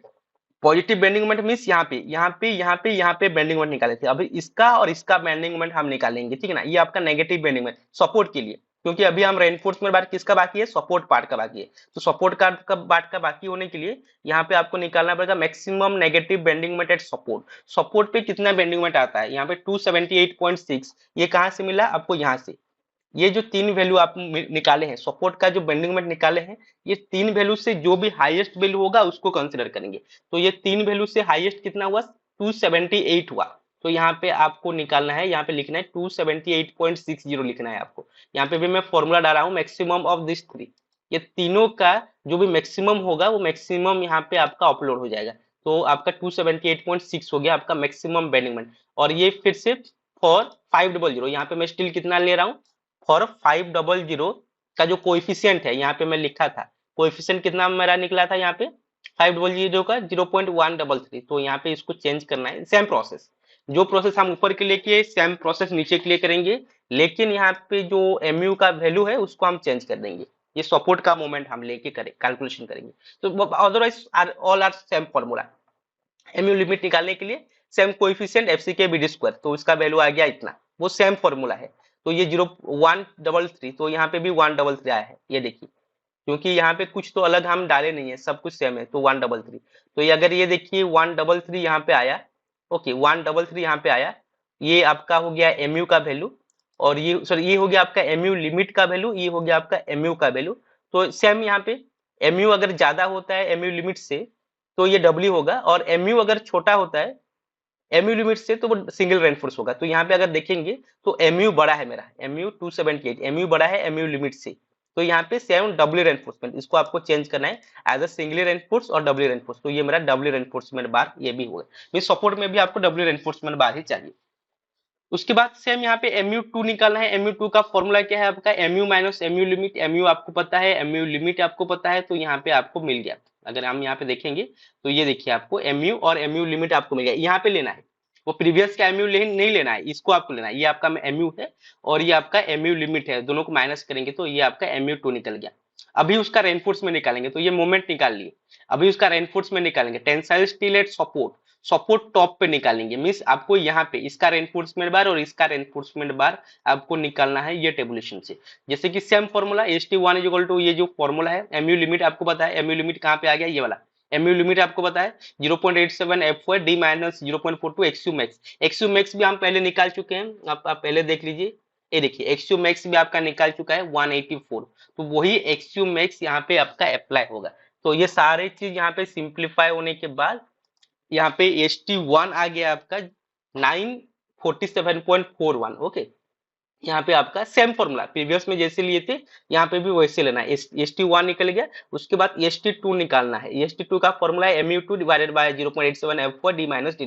mu2 का वैल्यू यहाँ पे निकला है 278.6, तो यहाँ पे सिंप्लीफाई करेंगे तो ये ST2 आ गया। प्रीवियस केस में जैसे था यहाँ पे भी सेम, यहाँ पे डिफरेंस इतना है कि ये जो mu का वैल्यू है, ये mu को वैल्यू को आपको चेंज करना है। वो प्रीवियस का जो mu हम लिए थे, ये किसका mu लिए थे, ये जो मिडिल का मोमेंट, यहाँ पे ये मिडिल का मोमेंट का mu लिए थे, और यहाँ पे सपोर्ट का मोमेंट का हाईएस्ट मोमेंट लेंगे, उतना ही डिफरेंट है, otherwise the process is 100% same. तो यहाँ पे मैं क्या निकाला हूँ, ST2 निकाला हूँ, तो ST प्लस ST2 आपका आ गया इतना। तो यहाँ पे सेम, अगर 20 mm का बार प्रीवियस में कंसिडर किया हूँ, तो यहाँ पे भी मैं 20 mm का बार ही कंसिडर करूंगा। तो 20 mm का बार अगर लूंगा तो यहाँ पे देखिए टोटल टेंशन स्टील आपको यहाँ पे इतना चाहिए, और 20 mm का बार लूंगा तो यहाँ पे आपको 6.0506 चाहिए, 6.06 मीन्स 6 से आपका ज्यादा हो रहा है, तो यहाँ पे हम 5 नहीं ले सकते। यहाँ पे 6 लेंगे तो भी आपका यहाँ पे देखिए यहाँ से ये कम हो जाता है, तो यहाँ पे हमको 7 लेना पड़ेगा। 7 लेते हैं, देखते हैं आगे जाके, नहीं तो हम कुछ इधर उधर करेंगे, चेंज चांज करके उसको हम चेंजेस करेंगे। तो अभी के लिए मैं अभी यहाँ पे 7 लेता हूँ, क्योंकि 6 से हम कम नहीं ले सकते, 6.06 से हमको कम नहीं लेना है, तो 6 लेंगे तो कम हो जाएगा, तो हमको 7 लेना ही पड़ेगा। तो अभी मैं 7 लेता हूँ, देखते हैं अगर अच्छे से अगर वो रेनफोर्समेंट वहां पे प्रोवाइड करना अगर डिफिकल्टी होगा तो बाद में उसको हम आके चेंज करेंगे। तो यहाँ पे 7 आपका आ रहा है, तो यहाँ पे मैं आके जो यहाँ पे आ रहा है 7 आ रहा है, तो यहाँ पे मैं 7 प्रोवाइड करता हूँ। अभी मैं कोई भी यहाँ पे नेगोशिएशन नहीं कर रहा हूँ, जितना भी आपका रिजल्ट पे आ रहा है रिजल्ट के हिसाब से देख रहा हूँ, आगे जाके उसको मैं नेगोशिएशन भी कर सकता हूँ, क्योंकि उतना ज्यादा तो यहाँ पे रिक्वायर्ड है नहीं। अगर हम देखेंगे एग्जैक्टली तो यहाँ पे आपको 6.06 आ रहा है, तो यहाँ पे आप 6 लेकिन नहीं ले सकते, आपको 7 लेना पड़ेगा, उससे ज्यादा लेना पड़ेगा। तो बाद में नेगोशिएशन करेंगे, अभी कोई नेगोशिएशन में किया नहीं हूँ, डायरेक्टली यहाँ पे जितना रिक्वायर्ड हो रहा है मैं उतना यहाँ पे प्रोवाइड कर रहा हूँ 7 नंबर। तो ये पार्ट में अगर 7 नंबर, तो ये पार्ट में भी 7 नंबर आ जाएगा इस सपोर्ट में। कंट्रोल C, यहाँ पे भी हम प्रोवाइड करेंगे कितना, 7 नंबर। ठीक है, यहाँ पे भी 7 नंबर, यहाँ पे भी 7 नंबर में यहाँ पे प्रोवाइड किया। ठीक है, अभी मुझे किसका रेनफोर्समेंट बार निकालना है, उसका जो सपोर्ट का बॉटम का रेनफोर्समेंट बार निकालना है। तो इसके लिए आपको ये फॉर्मूला अप्लाई करना पड़ेगा, same AC formula, mu2 divided by FSC into D minus D dash. तो उतना उसका वैल्यू आ गया ये वाला, mu2 आप निकाले हैं यहाँ पे, mu2 कहाँ पे निकाले हैं, ये वाला mu2 का वैल्यू ये है। एफएससी आप पहले से निकाले हैं, ठीक है ना, एफएससी का वैल्यू आप यहाँ से पहले से निकाले हैं, वही एफएससी लीजिएगा, ये वाला, ये एफएससी का वैल्यू। ओके, उसके बाद यहाँ पे आ गया एफएससी का वैल्यू आ गया। उसके बाद डी आपको पता है, डी डैश आपको पता है, तो यहाँ पे आपको एससी का वैल्यू मिल गया। यहाँ पे भी सेम 20 mm का बार एज्यूम करेंगे, तो यहाँ पे 3.28 नंबर मांग रहा है, तो यहाँ पे 4 नंबर आपको प्रोवाइड करना है, 4 नंबर ऑफ बार, उससे ज्यादा देना है। 4 नंबर ऑफ बार प्रोवाइड करेंगे तो एसटी रिक्वायर्ड हो गया इतना, एसटी प्रोवाइडेड इतना हो गया, तो यहाँ पे 20 mm का 4 नंबर ऑफ बार यहाँ पे रिक्वायर्ड हो रहा है। तो ये चीज हम यहाँ पे इंप्लीमेंट कर लेते हैं, इसको मैं एज्यूम कर लेता हूँ, इसको मैं कॉपी कर लेता हूँ। तो यहाँ पे 4 नंबर ऑफ बार, यहाँ पे कोई भी मैं नेगोशिएशन नहीं किया हूँ, जो भी रिजल्ट में रिक्वायर्ड हुआ है उसको मैं प्रोवाइड किया हूँ। तो यहाँ पे 4 नंबर ऑफ बार यहाँ पे रिक्वायर्ड हो रहा है, तो यहाँ पे भी आपका 4 नंबर ऑफ बार रिक्वायर्ड होगा, ये में 4 नंबर ऑफ बार रिक्वायर्ड हुआ। तो बेसिकली आपको रेनफोर्समेंट बार अगर हम देखेंगे, ठीक है, अभी तो ये रेनफोर्समेंट कंप्लीट हो गया, उसके बाद यहाँ पे श्योर रेनफोर्समेंट बार, श्योर रेनफोर्समेंट बार को हम बाद में देखेंगे, पहले इसको देखते हैं। तो एग्जैक्टली आपको रेनफोर्समेंट बार ऐसे रिक्वायर्ड हुआ, जैसे कि आपका टॉप में 3 नंबर ऑफ बार कंटिन्यू चल रहा है, और यहाँ पे 4 नंबर ऑफ बार आपको एक्स्ट्रा चाहिए as per this I score this calculation. यहाँ पे आपको 3 नंबर अगर ज्यादा कंटिन्यू चल रहा है तो यहाँ पे आपको 7 नंबर चाहिए, ये सपोर्ट में 7 नंबर चाहिए। तो 3 अगर कंटिन्यू करेंगे तो 4 बाकी रहता है, तो ये सपोर्ट पे 4 रेनफोर्समेंट बार, ये सपोर्ट पे 4 रेनफोर्समेंट बार आपको प्रोवाइड करना है। ओके, और बॉटम में अगर देखेंगे तो ये देखिए 4 नंबर ऑफ रेनफोर्समेंट बार यहाँ पे हो रहा है, 4 यहाँ पे आ रहा है और 6 यहाँ पे आ रहा है। तो 4 पूरा कंटिन्यू हो गया, 2 बीच में आपको एक्स्ट्रा प्रोवाइड करना पड़ेगा। तो अगर इसको हम सिंप्लीफाई करेंगे, अगर इसका हम सेक्शन ड्रॉ करेंगे, तो ये सेक्शन में उसको इम्प्लीमेंट करता हूँ। ये सेक्शन जो है इसको मैं यहाँ पे इम्प्लीमेंट करता हूँ। जैसे कि यहाँ पे आपको टॉप रेनफोर्समेंट बार यहाँ पे रिक्वायर्ड हो रहा है 20 नंबर ऑफ 7, 20 नंबर ऑफ 7। तो यहाँ पे 3 नंबर आपका कंटिन्यू चल रहा है, तो यहाँ पे 3 नंबर ऑफ 20 बार आपका टॉप में कंटिन्यू चल रहा है। आगे देखिए 3 नंबर ऑफ 20 कंटिन्यू चल रहा है, तो यहाँ पे 7 है, यहाँ पे 7 है, तो बाकी 4 यहाँ पे एक्स्ट्रा डालना पड़ेगा आपको। 420 एक्स्ट्रा डालना पड़ेगा। वो कैसे डालेंगे हम आगे जाके देखेंगे। 420 एक्स्ट्रा डालेंगे, यहाँ पे भी हमको 420 बार एक्स्ट्रा डालना पड़ेगा। 420 एक्स्ट्रा, तो यहाँ पे आ गया 7, यहाँ पे आ गया 3, यहाँ पे आ गया 7। ओके, ये एक्स्ट्रा बार डालना पड़ेगा क्योंकि ये 320 ये पूरा कंटिन्यू चलेगा, तो यहाँ पे एक्स्ट्रा 4 डालना पड़ेगा, तभी जाके यहाँ पे 7 बार होगा। अभी बॉटम में अगर देखेंगे तो 420, यहाँ पे 420 और यहाँ पे 620, मीन्स 4 नंबर ऑफ 20 बार यहाँ पे कंटिन्यू चलेगा। यहाँ पे 4 नंबर ऑफ 20 बार आपका कंटिन्यू चलेगा, और बीच में आपको 220 एक्स्ट्रा डालना पड़ेगा। 220 बार एक्स्ट्रा आपको डालना पड़ेगा। ये देखिए 220 एक्स्ट्रा बार डाला, ऊपर 420 एक्स्ट्रा डाला, नीचे 220 एक्स्ट्रा डाला, ऊपर 320 कंटिन्यू चल रहा है, यहाँ पे 420 कंटिन्यू चल रहा है। अगर इसको हम सिंप्लीफाई करेंगे, क्योंकि यहाँ पे मैं जो कटल बार प्रोवाइड कर रहा हूँ, बेंट ऑफ बार प्रोवाइड नहीं कर रहा हूँ। बेंट ऑफ बार में ये प्रोवाइड करना थोड़ा डिफिकल्ट होगा, जैसे कि एक रॉड ऐसे आया फिर बेंट होके नीचे चला गया, तो ऊपर तो हमको एक्स्ट्रा बार ज्यादा बार है, नीचे कम बार है, तो वैसे तो प्रोवाइड करना डिफिकल्ट होगा। तो उसको हम कटल बार में लेंगे, जैसे कि बार यहाँ पे L/3 में यहाँ पे कट हो जाता है, और नीचे वाला L/2 में आपका कट होगा। तो एज पर दिस सेक्शन, यहाँ पे ये जो भी उसका नाम होगा इसको मैं हटा देता हूँ अभी के लिए। तो यहाँ पे अगर सपोर्ट जोन, ये आपका सपोर्ट जोन, ये आपका सेंटर जोन। तो सपोर्ट जोन में आपका क्या रिक्वायर हुआ, आपका यहाँ पे रिक्वायर्ड हुआ 320 कंटिन्यू, तो 320 यहाँ पे कंटिन्यू बार चल रहा है। उसके बाद यहाँ पे 420 एक्स्ट्रा चल रहा है। 420 एक्स्ट्रा हम कैसे डालेंगे, 2 लेयर पे डाल सकते हैं। यहाँ पे एक लेयर 50 mm का गैप में, ये 2 रेनफोर्समेंट बार के बीच में आपका 50 mm का गैप होना चाहिए, 2 इंच का, और 2 यहाँ पे, ये सपोर्ट जोन में। तो यहाँ पे मैं लिख सकता हूँ ऐसे 4 नंबर ऑफ 20, 4 नंबर ऑफ 20 बार यहाँ पे आपको रिक्वायर्ड हो रहा है। ओके, 420 यहाँ पे रिक्वायर्ड हो रहा है, और इसका एरो मार्क को मैं चेंज कर लेता हूँ। ये एक्स्ट्रा है, एक्स्ट्रा एक्स्ट्रा टॉप लिख सकते हैं यहाँ पे, extra top. Okay, extra top यहाँ पे मैं लिख दिया, देखिए एक्स्ट्रा टॉप लिख दिया। और ये स्लैब है, ठीक है ना, ये स्लैब है। तो ऐसे आप लिख सकते हैं 320 कंटिन्यू और 420 एक्स्ट्रा बार यहाँ पे प्रोवाइड हुआ। और अगर बीच में देखेंगे तो बीच में ओनली 320 है, तो यहाँ पे 3 नंबर ऑफ 20 बार। ओके, जो बीच में ये आपका सेंटर जोन है, सेंटर जोन में टॉप का भी निकाल रहा हूँ, बॉटम का मैं निकाला नहीं अभी तक। ये हो गया मेरा स्लैब। ये देखिए ये आपका 320 कंटिन्यू चला गया। 420 यहाँ पे एक्स्ट्रा बार प्रोवाइड हुआ, जो कि ओनली सपोर्ट, ये सपोर्ट में, ये सपोर्ट में। तो ये एक ही सपोर्ट में ड्रॉ किया, इधर सपोर्ट नहीं ड्रॉ किया। अगर आपको अच्छे से देखना है तो यहाँ पे और एक सपोर्ट डाल सकते हैं। आपको वो समझने के लिए, अगर अंडरस्टैंड करने के लिए अगर इजी होता है, क्योंकि दोनों सपोर्ट में तो आपका सेम ही रहता है, इसलिए मैं अलग से और एक सपोर्ट नहीं डालता हूँ। फिर भी आपको दिखाने के लिए मैं ऐसे डाल सकता हूँ। ऐसे डालेंगे तो क्या होगा, ये हो गया आपका सेंटर, सेंटर में 320, ये हो गया सपोर्ट 320 420, 320 420, ये सपोर्ट में। ओके, 420। तो ऐसे हम टॉप का रेनफोर्समेंट बार प्रोवाइड किए। अभी मुझे बॉटम का रेनफोर्समेंट बार चाहिए। बॉटम का रेनफोर्समेंट बार क्या बोल रहा है वो, 420 आपको कंटिन्यू डालना है। आपको 4 नंबर ऑफ 20 बार आपको कंटिन्यू डालना है, वो जो कि आपका एज पर ड्राइंग डिजाइन के हिसाब से।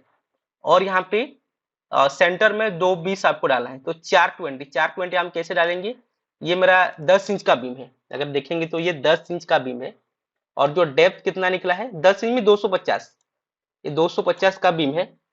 और उसका जो डेप्थ ऑफ द बीम कितना है, डेप्थ ऑफ द बीम है मेरा कितना, ओवरऑल डेप्थ था आई थिंक 450 था, ओवरऑल डेप्थ था मेरा 450। तो ये बीम का साइजेस को भी आपको ऐसे इंप्लीमेंट करना है।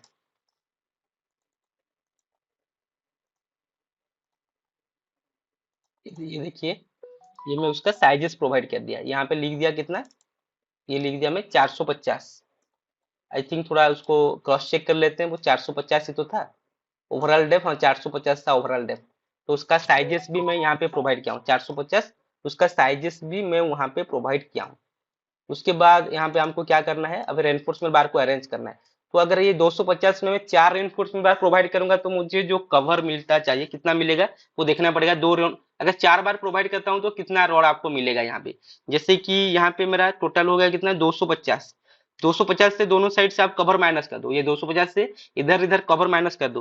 तो 250 माइनस ये कवर में डालूंगा 25 mm का, इधर 25 इधर 25 मीन्स 50 माइनस हो गया। तो बीच में कितना बचा आपका, 200 बचा। 200, 200 डिवाइडेड बाय यहाँ पे अगर हम 4 नंबर ऑफ बार, क्योंकि मेरा जो यहाँ पे रिक्वायर्ड है आज के 4 नंबर ऑफ बार, अगर 4 बार प्रोवाइड करते हैं तो ईच के बीच में कितना गैप आता है। तो यहाँ पे मैं 3 डिवाइड करूंगा तो ईच के गिफ्ट में अब बीच में आपको 66 mm का गैप आ रहा है, जो कि 50 mm से ज्यादा आ रहा है। 66 mm आ रहा है, 50 mm से ज्यादा आ रहा है। तो यहाँ पे हम एक लाइन पे 4 रेनफोर्समेंट बार प्रोवाइड कर सकते हैं। 2 रेनफोर्समेंट बार के बीच में गैप आ रहा है 66 mm, जो कि आप कंसिडर कर सकते हैं। जहां पे अगर डिफिकल्टी हो गया तो यहाँ पे 2 लेयर पे, जैसे कि यहाँ पे 2 लेयर पे एक्स्ट्रा बार प्रोवाइड किया हूँ, यहाँ पे भी आपको 2 लेयर पे रेनफोर्समेंट बार रख सकते हैं अगर आपको 4 बार एक लाइन पे नहीं रख पाएंगे तो यहाँ पे एक कंडीशन ऐसा हुआ कि यहाँ पे मैं एक लाइन पे ही 4 बार प्रोवाइड करता हूँ। ये नॉट टू स्केल में है, ठीक है ना, ये जो रेनफोर्समेंट बार है ये नॉट टू स्केल में है। तो यहाँ पे कोई स्केल यूज नहीं हुआ है, तो यहाँ पे मैं 4 रेनफोर्समेंट बार प्रोवाइड कर रहा हूँ। As for my design report यहाँ पे मैं 4 रेनफोर्समेंट बार प्रोवाइड कर रहा हूँ। तो यहाँ पे मैं लिख दिया 4 number of 20 mm bar, 4 number of 20 mm बार जो कि कंटिन्यू बार है। ये देखो 4 number of 20 mm bar starting से लेके एंडिंग तक वो कंटिन्यू चलेगा। यहाँ पे भी चलेगा, यहाँ पे भी चलेगा, यहाँ पे भी चलेगा। इसको मैं इंप्लीमेंट कर देता हूँ चारों जगह पे। अगर ऐसा पॉसिबल नहीं होगा तो नीचे 2 ऊपर 2 करके आपको एक्स्ट्रा बार, डबल लेयर पे आपको बार प्रोवाइड करना पड़ेगा, जो मेन बार को डबल लेयर पे प्रोवाइड करना पड़ेगा अगर ऐसा पॉसिबल नहीं होगा तो। लेकिन यहाँ पे मैं कैलकुलेशन कर रहा हूँ तो ये 2 बार के बीच में गैप आ रहा है 66 mm, जो कि हम 50 mm मिनिमम रख सकते हैं। तो हम ऐसे 4 20 mm का बार रख सकते हैं।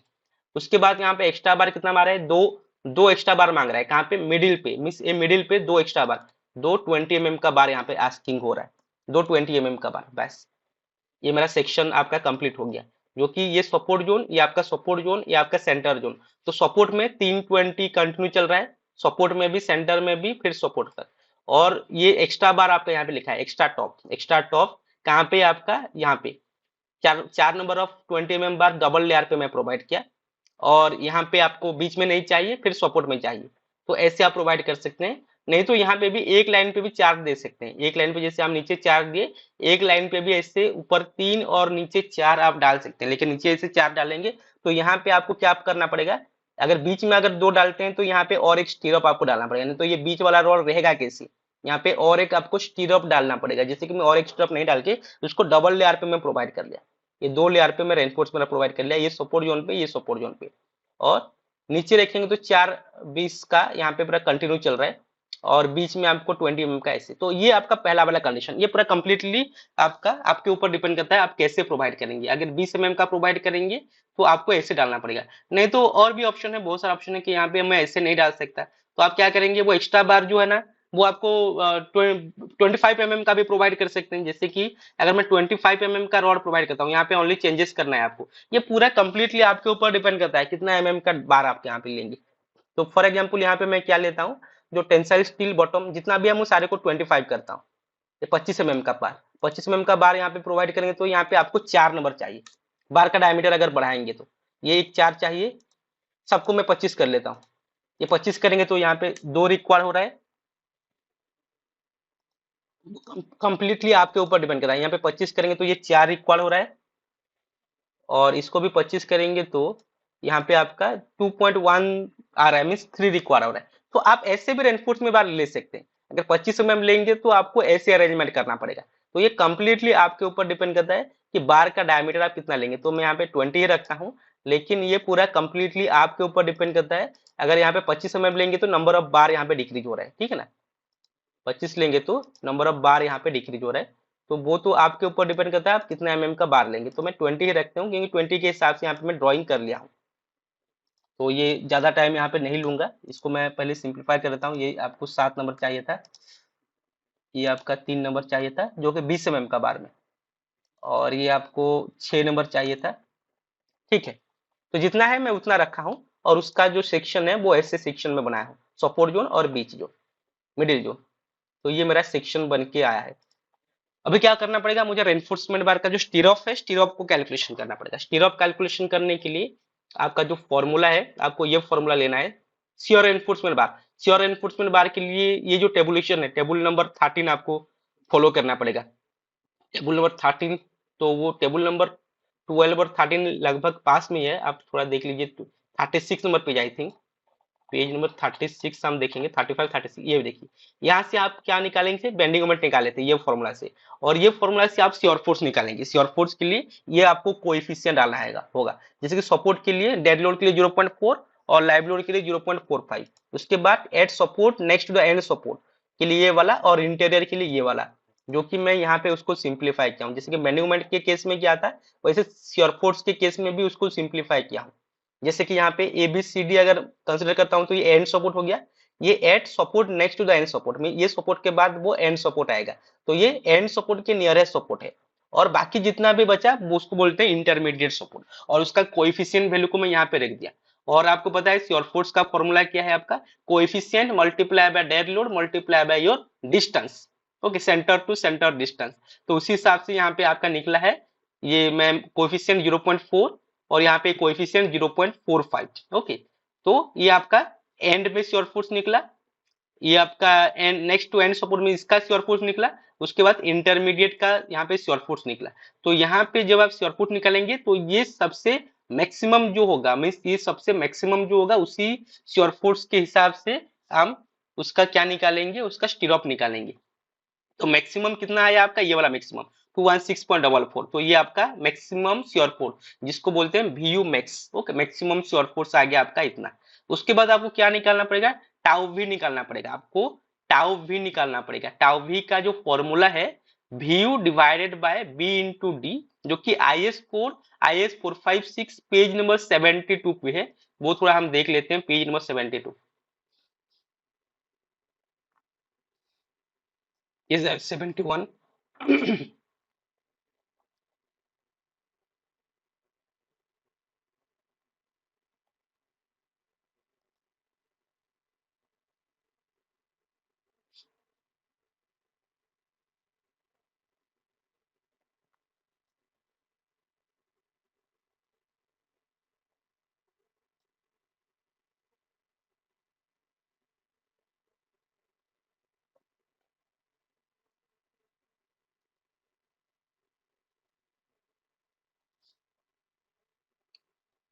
ठीक है, आपको यहाँ पे निकालना पड़ेगा टाउ भी। टाउ भी का यहाँ पे फॉर्मूला है VU divided by B into D.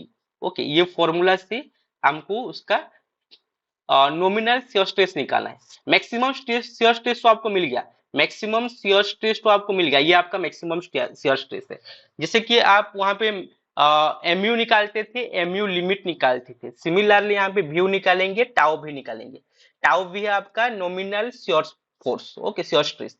तो उसका फॉर्मूला आपका ये वाला, तो ये फॉर्मूला हम डालेंगे। जैसे कि आपको व्यू पता है, व्यू क्या है, ये वाला व्यू है आपका, और बी आपको पता है, टी आपको पता है, डिवाइड करेंगे तो यहाँ पे आपको मिल जाएगा टाउ भी।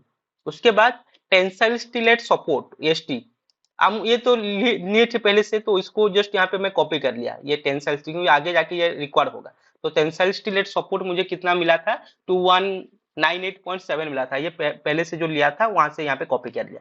उसके बाद आपको क्या निकालना होगा, पीटी प्रोवाइडेड निकालना पड़ेगा आपको। पीटी प्रोवाइडेड निकालना पड़ेगा, कितना प्रोवाइड किए थे। एसटी प्रोवाइडेड, जिसका जो फॉर्मूला है ST provided divided by B into D into 100, ये जो फॉर्मूला है, ये फॉर्मूला से आपको पीटी प्रोवाइडेड निकालना पड़ेगा। जैसे कि आपका ये पीटी प्रोवाइडेड भी आपका अवेलेबल होगा जो IS कोड पे, वो देखना पड़ेगा। ये देखिए एस टी 100 ST/BD, 100 ST/BD, ये एक फॉर्मूला यहाँ पे मैं आई थिंक दिया हूँ, ये वाला ये जो टेबल नंबर 19 आप फॉलो कीजिएगा, टेबल नंबर 19 आपको फॉलो करना पड़ेगा। यहाँ से आपको मिलेगा, क्या मिलेगा, पीटी का वैल्यू मिलेगा। ओके, ठीक है ना। यहाँ पे टाउ सी का वैल्यू मिलेगा आपको, टाउ सी का वैल्यू यहाँ पे, टाउ सी का वैल्यू, तो उसके लिए आपको पीटी पहले प्रोवाइड करना पड़ेगा, पीटी कैलकुलेशन करना पड़ेगा। तो पीटी प्रोवाइडेड का जो फॉर्मूला है S T provided divided by B D into 100, तो ये आ गया आपका 2.20%। 2.20%, तो यहाँ पे आप देखेंगे 2.20 कहाँ पे आ रहा है, यहाँ पे इसके बीच में आ रहा है, आपको इंटरपोलेशन करना पड़ेगा। यहाँ पे देखिए आपका कितना आ रहा है 2.20, 2.20 मीन्स ये 2 और 2.25 के बीच में इंटरपोलेशन करेंगे हम। यहाँ पे 2.5 2.20 आ रहा है, 2.20। यहाँ पे थोड़ा और एक बार देख लें, 2.20 2.20 को हम इंटरपोलेशन किसके साथ करेंगे, एक तो हम 2 के साथ इंटरपोलेशन करेंगे और सेकेंड हम किसके साथ इंटरपोलेशन करेंगे, 2.5 के साथ इंटरपोलेशन करेंगे। 2.5 यहाँ पे मैं लिख दिया, सॉरी 2.25, 2.25 मुझे एग्जैक्टली चाहिए, 2.20 चाहिए, 2.20 का मुझे टाउ सी चाहिए। तो यहाँ पे 2 और 2.5, ये 2.20 आ रहा है ना, तो 2 और 2.25 के बीच में इंटरपोलेशन करेंगे। और 2 का वैल्यू कितना आया अगर देखेंगे तो M25 ग्रेड के लिए यहाँ पे आ रहा है 0.82, तो यहाँ पे लिख दिया हमें 0.82। उसके बाद सेकेंड यहाँ पे कितना 2.25, 2.25 के लिए यहाँ पे लिखा हमें 0.85, तो यहाँ पे मैं लिख दिया 0.85। तो फाइनली मेरा जो टाउ सी निकला है कितना आया इंटरपोलेशन करने के बाद, टाउ सी का वैल्यू, इसको थोड़ा छोटा कर दे, 0.84 आया। तो यहाँ पे टाउ सी का वैल्यू मैं कितना लिखूंगा, 0.84 लिखेंगे, ये वाला टाउ सी का वैल्यू 0.84। ओके, ये टेबुलेशन से, ये टेबल नंबर 19 IS 875 से IS 456 टेबल नंबर 19 पे ये अवेलेबल है। तो यहाँ पे पहले तो आपको एस टी निकालना पड़ेगा, एस टी निकालने के बाद यहाँ से लेके ये इंटरपोलेशन पे आपको अप्लाई करके यहाँ पे फाइनली आपको टाउ सी मिल गया मुझे, टाउ सी। और यहाँ पे आपका टाउ भी बड़ा होता है अगर टाउ सी से, तो आपको यहाँ पे श्योर बार रिक्वायर्ड होता है। तो टाउ भी मेरा कितना हुआ, टाउ भी यहाँ पे मेरा निकला था 2.18 और टाउ सी मेरा निकला है 0.84। तो 0.84 से 2.16 आपका बड़ा है, तो यहाँ पे आपको श्योर बार प्रोवाइड करना पड़ेगा, तो एच पर आई एस कोड के हिसाब से। उसके बाद हमको क्या निकालना होगा, वी यू एस निकालना पड़ेगा। वी यू एस आपको मिलेगा, वी यू एस कैसे मिलेगा, वी यू एस के लिए V U minus tau C into B into D, ये आपका पेज नंबर 73 पे ये फॉर्मूला आपका अवेलेबल है। तो यहाँ से तो वी यू मुझे मिला था, टाउ सी मुझे पता है, बी मुझे पता है, डी मुझे पता है, तो यहाँ पे वी यू एस निकालेंगे। आप अगर देखेंगे तो पेज नंबर 73 हम देख लेते हैं थोड़ा, यहाँ पे पेज नंबर 73। ये वीडियो थोड़ा लेंदी हो रहा है, ठीक है, आप एक बार ये वीडियो देख लीजिए, ये फॉर्मूला अप्लाई कर लीजिए, तो definitely you are getting some point. ये देखिए वी यू एस आप यहाँ पे निकालेंगे, ठीक है ना, यहाँ पे हम वी यू एस निकालेंगे जो कि वर्टिकल स्टिरअप, हम वर्टिकल स्टिरअप निकालेंगे सेम फॉर्मूला अप्लाई करके। तो यहाँ पे आपका वी यू एस कितना निकला है, वी यू एस निकला है इतना न्यूटन। ओके, और इसको हम किलो न्यूटन पे कन्वर्ट करेंगे तो डिवाइडेड बाय 1000 करेंगे, तो यहाँ पे इतना किलो न्यूटन आ गया। अभी यहाँ पे क्या करेंगे, अभी यहाँ पे हम क्या करेंगे, यहाँ पे हम स्टिरअप का डायमीटर को हम एज्यूम करेंगे, ये 8 mm का डायमीटर जो स्टिरअप हम प्रोवाइड करेंगे, 8 mm का स्टिरअप यहाँ पे हम एज्यूम करते हैं। अगर 8 mm का स्टिरअप एज्यूम करेंगे तो यहाँ पे हम टू लेग भी एज्यूम करेंगे। ओके, 8 mm का स्टिरअप 2 लेग एज्यूम करेंगे। अगर 8 mm का पास नहीं होता है तो यहाँ पे हम 10 mm बाद में चेंज करेंगे। तो अभी 8 mm का डायमीटर ऑफ बार और यहाँ पे 2 लेग स्टिरअप एज्यूम करते हैं। तो एस बी रिक्वायर्ड जो area of steel for shear reinforcement bar के लिए आपको यहाँ पे फॉर्मूला है 2, जो उसका जो एरिया ऑफ स्टील जो निकलेगा कितना आएगा, एस भी रिक्वायर्ड आ गया आपका 2 into pi by 4 into D square. तो यहाँ पे 2 मल्टीप्लाई बाय पाई बाय 4, आपको पता है pi by 4 multiply by D square means ये वाला 8 mm का स्क्वायर। तो ये आ गया आपका टोटल एस भी रिक्वायर्ड। उसके बाद आपको एस भी निकालना पड़ेगा, एस बी का वैल्यू आपको यहाँ पे कितना मिलेगा, जो कि स्पेसिंग स्पेसिंग कितना मिलेगा आपको 0.87 एफ ओ है, S B D divided by V U S, ये सारे का वैल्यू आपको पता है। एस बी का वैल्यू पता है, एस बी यहाँ पे हम निकाले हैं। उसके बाद वी यू एस का वैल्यू पता है, यहाँ पे वी यू एस भी हम निकाले हैं। तो यहाँ से आपको मिलेगा स्पेसिंग। ओके, ये एरिया ऑफ स्टील मिल गया, ये आपका स्पेसिंग मिल गया, दो बार के बीच में स्पेसिंग कितना आता है वो यहाँ पे मिल गया। लेकिन ये स्पेसिंग को डायरेक्टली हम कंसिडर नहीं करेंगे, यहाँ पे लिखा है taking spacing should be less than the follow. ये जो आपको फॉर्मूला लिखा है यहाँ से जो भी मिनिमम होगा उसी स्पेसिंग को ही यहाँ पे हम कंसिडर करेंगे। जैसे कि पहले आ गया आपका मैक्सिमम स्पेसिंग, जो दो रेनफोर्समेंट बार, जो दो टाई बार स्टीरअप बार के बीच में जो स्पेसिंग होता है एज पर IS 456 जो 300 mm होता है। तो यहाँ पे पहले लिख दिया मैं 300 mm। सेकेंड जो हो गया 0.75 इंटू डी, डी हो गया आपका इफेक्टिव डेप्थ। तो वो भी आपका आ गया 300 mm कैलकुलेशन करने के बाद। उसके बाद एसबी, एसबी का वैल्यू आपको यहाँ पे निकालना पड़ेगा। एसबी के लिए आपको क्या करना पड़ेगा, 0.87 एफ ओ है, एस बी इंटू 0.4 बी, ये फॉर्मूला आपको डालना पड़ेगा। एस बी आपको पता है, एस बी यहाँ पे आपको लिखा होगा, एस बी का वैल्यू ये वाला, एस बी ये वाला वैल्यू आपको पता है। एस बी का वैल्यू हम देखते हैं यहाँ पे कौन सा एस बी लिया है, ये वाला, ये वाला S B required, S B required का वैल्यू यहाँ पे पता है, एस बी का वैल्यू पता है, एफ का वैल्यू पता है, 0.4 इंटू बी का वैल्यू पता है। जस्ट फॉर्मूला में डालिए, यहाँ पे आपको स्पेसिंग मिल जाएगा, तो स्पेसिंग इतना आ गया। उसके बाद जो कैलकुलेटेड एस बी, हम एस बी जो निकाले हैं कितना लिए थे, 131.56, तो इतना वैल्यू हम लिए हैं, जो कि पहले हो गया मैक्सिमम स्पेसिंग 300 mm, उसके बाद 0.75 डी, उसके बाद ये फॉर्मूला, उसके बाद जो हम कैलकुलेशन किए हैं एसबी का वैल्यू मीन स्पेसिंग का वैल्यू। अभी इसमें से जो लिस्ट होगा उसको आप कंसीडर कीजिएगा। तो इसमें से लिस्ट कौन सा हुआ, ये वाला, ये जो वैल्यू है ये लिस्ट हुआ 131.56। अगर इसको राउंड फिगर करेंगे तो प्रोवाइडेड स्पेसिंग इज 130 mm। तो फाइनली यहाँ पे हम रेनफोर्समेंट बार कितना प्रोवाइड करेंगे, 8 mm का bar 130 mm centre to centre provide करेंगे। तो यहाँ पे हम लिख सकते हैं, यहाँ पे 8 mm और सेंटर टू सेंटर हो गया 130, यहाँ पे 130 सेंटर टू सेंटर, ये मैं यहाँ पे लिख देता हूँ 8 mm 130 सेंटर टू सेंटर, ये आपका श्योर रेनफोर्समेंट बार। और ये सेम सेक्शन, ये सेक्शन पे भी प्रोवाइड करूंगा 8 @ 130 centre to centre, 130 centre to centre यहाँ पे, और यहाँ पे भी उसको मैं कॉपी कर लूंगा। तो ये तो मैं रेनफोर्समेंट बार प्रोवाइड कर लिया, लेकिन अभी तक मैं चेक नहीं किया हूँ कि ये सही है या गलत है। तो ये रेनफोर्समेंट बार मैं प्रोवाइड कर लिया। अभी मुझे क्या करना पड़ेगा, यहाँ पे मुझे उसका डिफ्लेक्शन चेक करना है। डिफ्लेक्शन चेक करने के लिए आपको क्या फॉर्मूला अप्लाई करना पड़ेगा, पहले तो आपको पीटी प्रोवाइडेड आपको निकालना पड़ेगा। पीटी प्रोवाइडेड का फॉर्मूला है S T provided multiply by 100 into B D. Okay, और ये एस टी प्रोवाइडेड आपको पास पता है। Okay, area of steel reinforcement tensile, S C नहीं निकालना है, एस टी निकालना है। एस टी का वैल्यू यहाँ पे मैं लिया हूँ। ओके, ये एस टी का वैल्यू मैं कितना लिया हूँ 2.20, ये मैं पहले से कैलकुलेशन किया था, कहीं पे होगा देखिए 2.20, ये देखिए मैं PT provided, S T provided divided by B D by 100, ये मैं पीटी प्रोवाइडेड पहले से कैलकुलेशन किया हूँ, तो उसको यहाँ पे कॉपी कर लीजिएगा। ये पीटी प्रोवाइडेड आ गया आपका, जितना स्टील हम यूज किए हैं। उसके बाद एफ एस का वैल्यू है आपका 0.58 F Y S T required divided by S T provided. S T required आपको पास पता है, एस टी रिक्वायर्ड कौन सा है, अगर हम देखेंगे तो एक हो गया एस टी रिक्वायर्ड, एक हो गया एस टी प्रोवाइडेड। ये देखिए एस टी रिक्वायर्ड इतना था और प्रोवाइड इतना किए थे, जो टेंसाइल स्टील एट सपोर्ट में आप चेक कीजिएगा। तो एस टी रिक्वायर्ड इतना है, एस टी प्रोवाइडेड इतना है। तो S T required divided by S T provided multiply by 0.58 F Y means steel of grade of steel 500, तो वो उसका वैल्यू आ गया 251.80। उसके बाद आपको मॉडिफिकेशन फैक्टर निकालना है। मॉडिफिकेशन फैक्टर कैसे निकलेगा, ये वैल्यू से।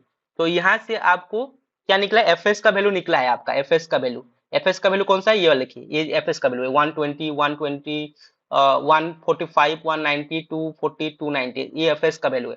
तो यहाँ पे मेरा एफएस का वैल्यू कितना निकला है 251 मींस ये 40 से थोड़ा सा कम, ये लाइन जो आ रहा है ये लाइन से थोड़ा सा कम आ रहा है। ओके, ये 240 का लाइन है, तो 251 मींस यहाँ से थोड़ा सा नीचे आएगा, तो ये लगभग ये सेकंड लाइन पे आएगा आपका, ठीक है ना। उसके बाद आपको क्या निकालना पड़ेगा, आपको मॉडिफिकेशन फैक्टर निकालना पड़ेगा। मॉडिफिकेशन फैक्टर यहाँ पे मेरा 1 आया था, ये 1 कैसे आया था इसको आपको चेक करना पड़ेगा, ये मॉडिफिकेशन फैक्टर निकलता कैसे है।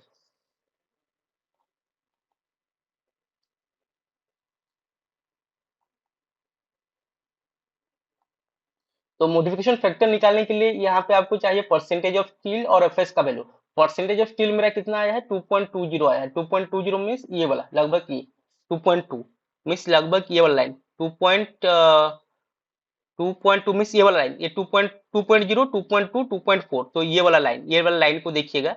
और जो 240 जो आपका एफएस का लाइन था 251 मीन्स लगभग ये वाला, यहाँ से ये 241 और ये 2.4 2.2 मीन्स लगभग ये वाला पॉइंट पे आ रहा है। तो ये पॉइंट मीन्स 0.8, लगभग ये आपका 0.8 आ रहा है, नॉट एग्जैक्टली बट लगभग ये आपका 0.8 आ रहा है। ये 251 से नीचे आएंगे, 240 से नीचे आएंगे, तो लगभग ये वाला लाइन यहाँ पे रीच करेगा। अगर हम देखेंगे इसको और थोड़ा जूम करते हैं, इसको थोड़ा आपको देखना पड़ेगा केयरफुली। तो मेरा था 251, 251 मीन्स 240 से नीचे, थोड़ा नीचे, और 2.2 मीन्स अगर ऊपर जाएंगे तो ये वाला पॉइंट आ रहा है, थोड़ा नीचे आएंगे तो ये वाला पॉइंट आ रहा है। तो एग्जैक्टली पूरा 0.4 आ रहा है, 0.8 आ रहा है। जो मॉडिफिकेशन फैक्टर का वैल्यू आ रहा है एग्जैक्टली 0.8। तो यहाँ पे आप लिखिएगा 0.8, 0.8 लिखेंगे। Okay, modification factor value is 0.8।